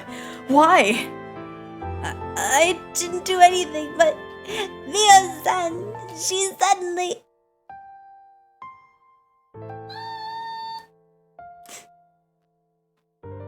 What's going on, Mion? Satoshi shouted at me while clutching his sister. He looked fierce. What did Sadako do to deserve this? What did we do? Why do we always have to suffer like this? Why? Why? He released Satoko and rushed up to me, grabbing me by the neck.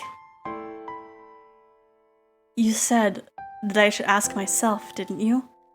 So why don't you ask yourself? Ask what? I know you feel she's a burden on you. You always have to suffer because of her. You know that, right? If she were stronger, you wouldn't have to suffer. She's the one to blame. I don't believe what I said was wrong. But after hearing it, Satoshi-kun went berserk. What the heck do you know? Satoshi-kun grabbed my hair and threw me to the wall, just like I did to Satoko. However, I wasn't going to back down. I no longer had any control over my emotions at all. You spent so much time protecting her. She'll never stop relying on you until you stop doing that. What the hell do you know about us? What the heck do you know? You persecuted our parents, and now it's us? That's the way the Sonozaki family is, You torture traitors for fun. Is that fun? Is it fun bullying us? Huh? Stop it! That was Rena's voice. She stepped in, looking as fierce as a demon. Satoshi-kun, please. Mi-chan doesn't have any bad intentions. She wanted to help you, but she didn't. But she just lost control a little. Okay? Mion's gonna be confused later, like, I did what? Right? She's gonna... Shion has to, like, tell Mion about what happened, and she'd be like, Sis, what the I let you have one day. Satoshi-kun looked like he wanted to say something back, but he chose not to. No, the skins! No!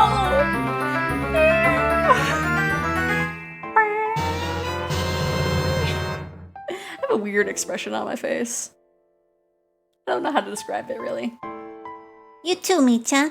I know how much you worry about Satoshi-kun. But you can't solve the problem like that. Maybe she'll drop the twin sister card. Yeah, that was my twin. She switched places. I don't think they'll be able to, sadly. But you can't solve the problem like that. I think you understand, right? Since Satoshi-kun didn't say anything, I kept quiet too.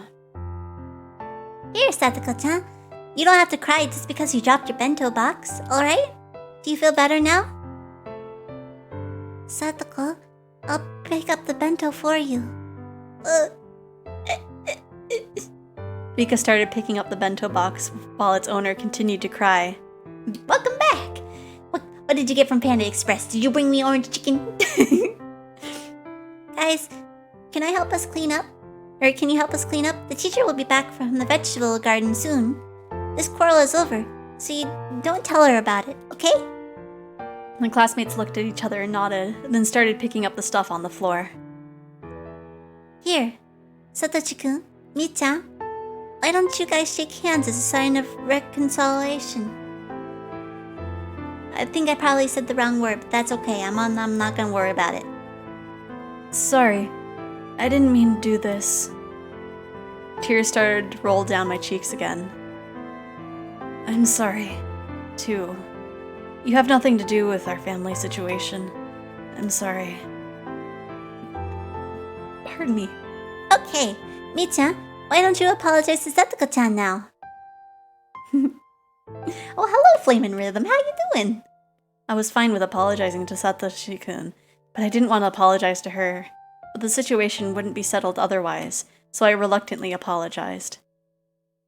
Satoko nodded, looking discouraged. Hello. After that, Rena let me go. My head ached, so I held it with both hands. What was that? What did I do? I didn't want to use this precious time to fight. Sis had warned me. She told me that I shouldn't talk to Satoshi-kun just like that. What did I come here for? I shouldn't have come here if I knew this was going to happen. Stupid. You're stupid, Shion. I was overcome by emotions because I was so worried about Satoshi-kun. When did things go wrong? Were they wrong from the beginning? I got into a fight with Satoshi-kun. That was totally the opposite of what I wanted. I regretted it. I hated myself for it. I couldn't blame myself enough. My world had been torn apart. I wished the sky would fall and kill me.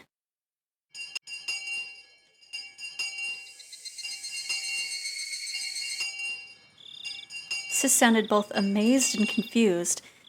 You know, I'm busy with festival preparations, but you certainly made things more complicated. Sorry. Sis tried to say something, but she stopped in the middle. After listening to a few complaints, I started telling her about everything that happened today.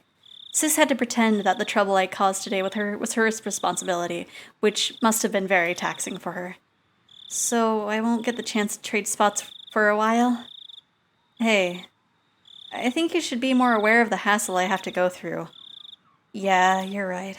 Sis had been sympathetic, but maybe I pushed her too far this time. Of course she'd hesitate to trade spots. Oh, thank you. Thank you for gifting the sub to Flame and Rhythm, Risa. That was very kind of you. It's got orange chicken and I'm shipping the orange chicken to your lair now. Thank you. Yay. But yeah, now you have a little egg next to you, Flame and Rhythm. Of course she'd be hesitant to trade spots, considering what I did today. The atmosphere felt awkward, so we were both silent for a while. If you were to get another chance, what would you do, Shion? That was a responsible question. A reasonable one. I wasn't prepared to answer, though. Yes, you are now egg. If I had a chance to go to the school once again and see Satoshi-kun, what would I do? Would I apologize to him about today? I don't think that would work. That might even upset him again, no matter how hard I tried. Okay, here's something that he was saying. It was the Sonozaki family who had been harassing his. It would only be natural for him to hold a grudge against us. But why was he only expressing that now? I've been a Sonozaki to him all along. Satoshi-kun stroked my head even though he knew that I was Mion Sonozaki. Sis, do you think that Satoshi-kun is holding a grudge against the Sonozaki family? I think so, yes. It was our family that initiated the persecution of the Hojo family, making them into scapegoats. Even after the dam conflict, it wasn't easy for the Hojo family to live in Hinamizawa. Given all of that, it's not surprising that Satoshi-kun hates us. This is fine now, right? Being an egg is cozy. You don't have to worry about being an egg. Given all that, it's not surprising that Satoshi-kun hates us, the Sonozaki family who put his family in a devastating situation. But why now? Why is he only expressing that grudge to us now? Why is this happening now? If he wanted to... If he had rejected me in the first place, I wouldn't have wanted to get close to him. My tears wet my cheeks. I didn't bother to wipe them. It's only natural for him to hold a grudge against the Sonozakis. There's nothing unusual about it. Rather, why has he been treating me like a friend? I knew how stupid this question was. I think it's because he was mature. I couldn't understand it. He'd been treating me as a friend because he was mature? But now that he'd been stressed mentally and physically, he's decided to reject me? No matter how hard I thought about it, I couldn't find anything to fault him with. If there was somebody to blame, it'd be somebody I'd never accused before. No, don't trip! No! And yes, nobody, this was the year before Keiichi showed up. Why did the hag decide to persecute the Hojo family? Eh? It was his parents who supported the dam project, right? Satoshi-kun had nothing to do with it. Why was he included? Why? Mion couldn't say anything in return. Actually, it wasn't all that hard to guess the reason. The hag didn't give any specific order to harass the Hojo family. She just thought the Hojo family was getting in the way. The people around her noticed what was bothering her and took steps to get rid of it. Though, of course, she must have known how influential her own words were. She didn't just think it. She gave what she must have known would be interpreted as an order. She's the one to blame for initiating the attack on the Hojo family. You said before that the Furude priest wasn't mature because he didn't cooperate, right?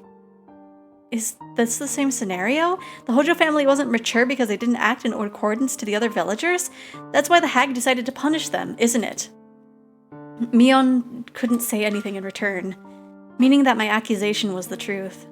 They already punished the Hojo couple. Feel free to bring them to the torture room in the garden and chop their fingers off or something, but leave Satoshi-kun alone! Satoshi-kun has nothing to do with this!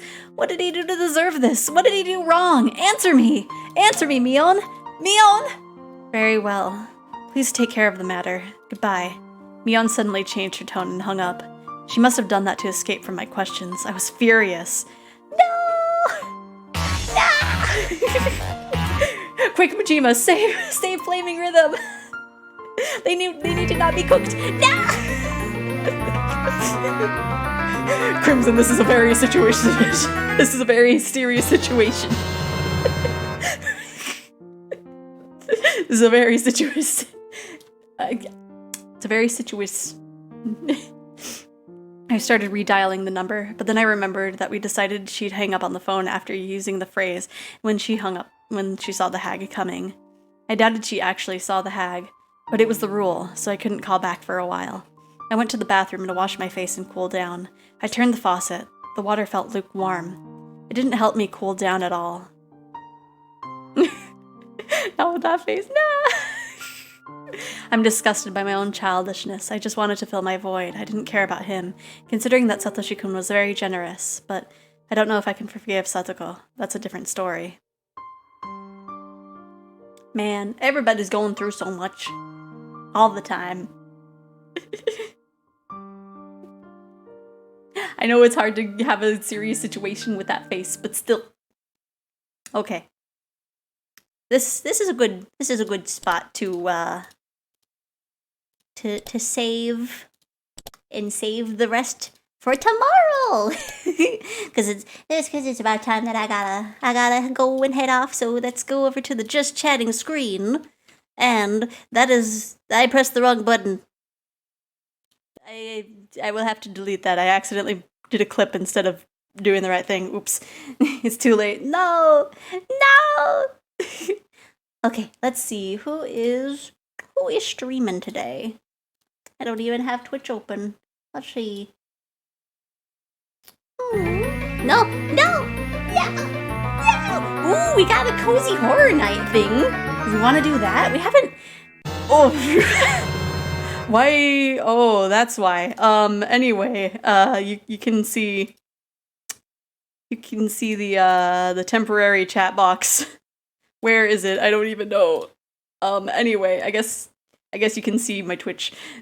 I don't want it to show that. Very weird. I can't find it. So we'll just is it this? Yes, it's this. Okay, there we go. It's gone.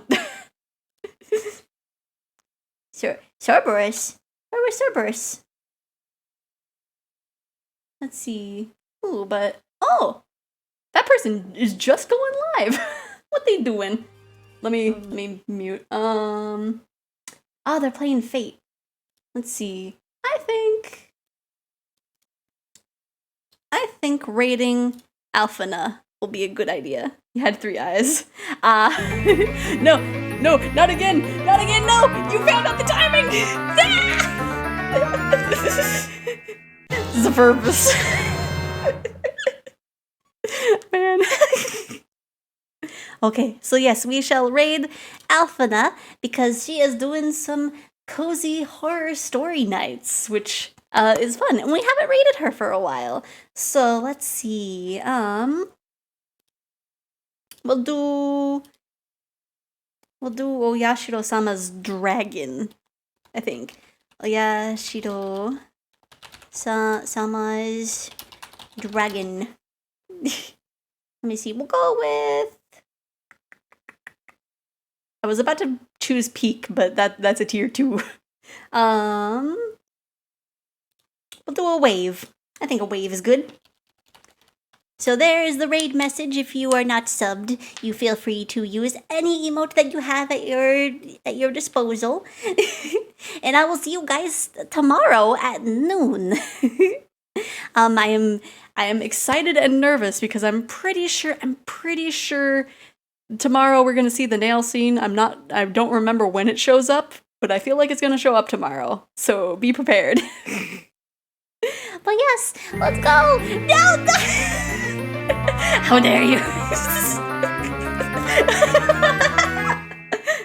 But yes, I will see you guys tomorrow. And yeah. Oh wait, I need to do a little.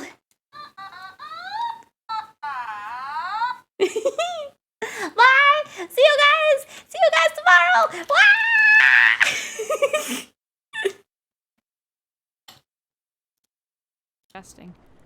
It was simply too far-fetched, too unbelievable to penetrate all my layers of presumptions about reality.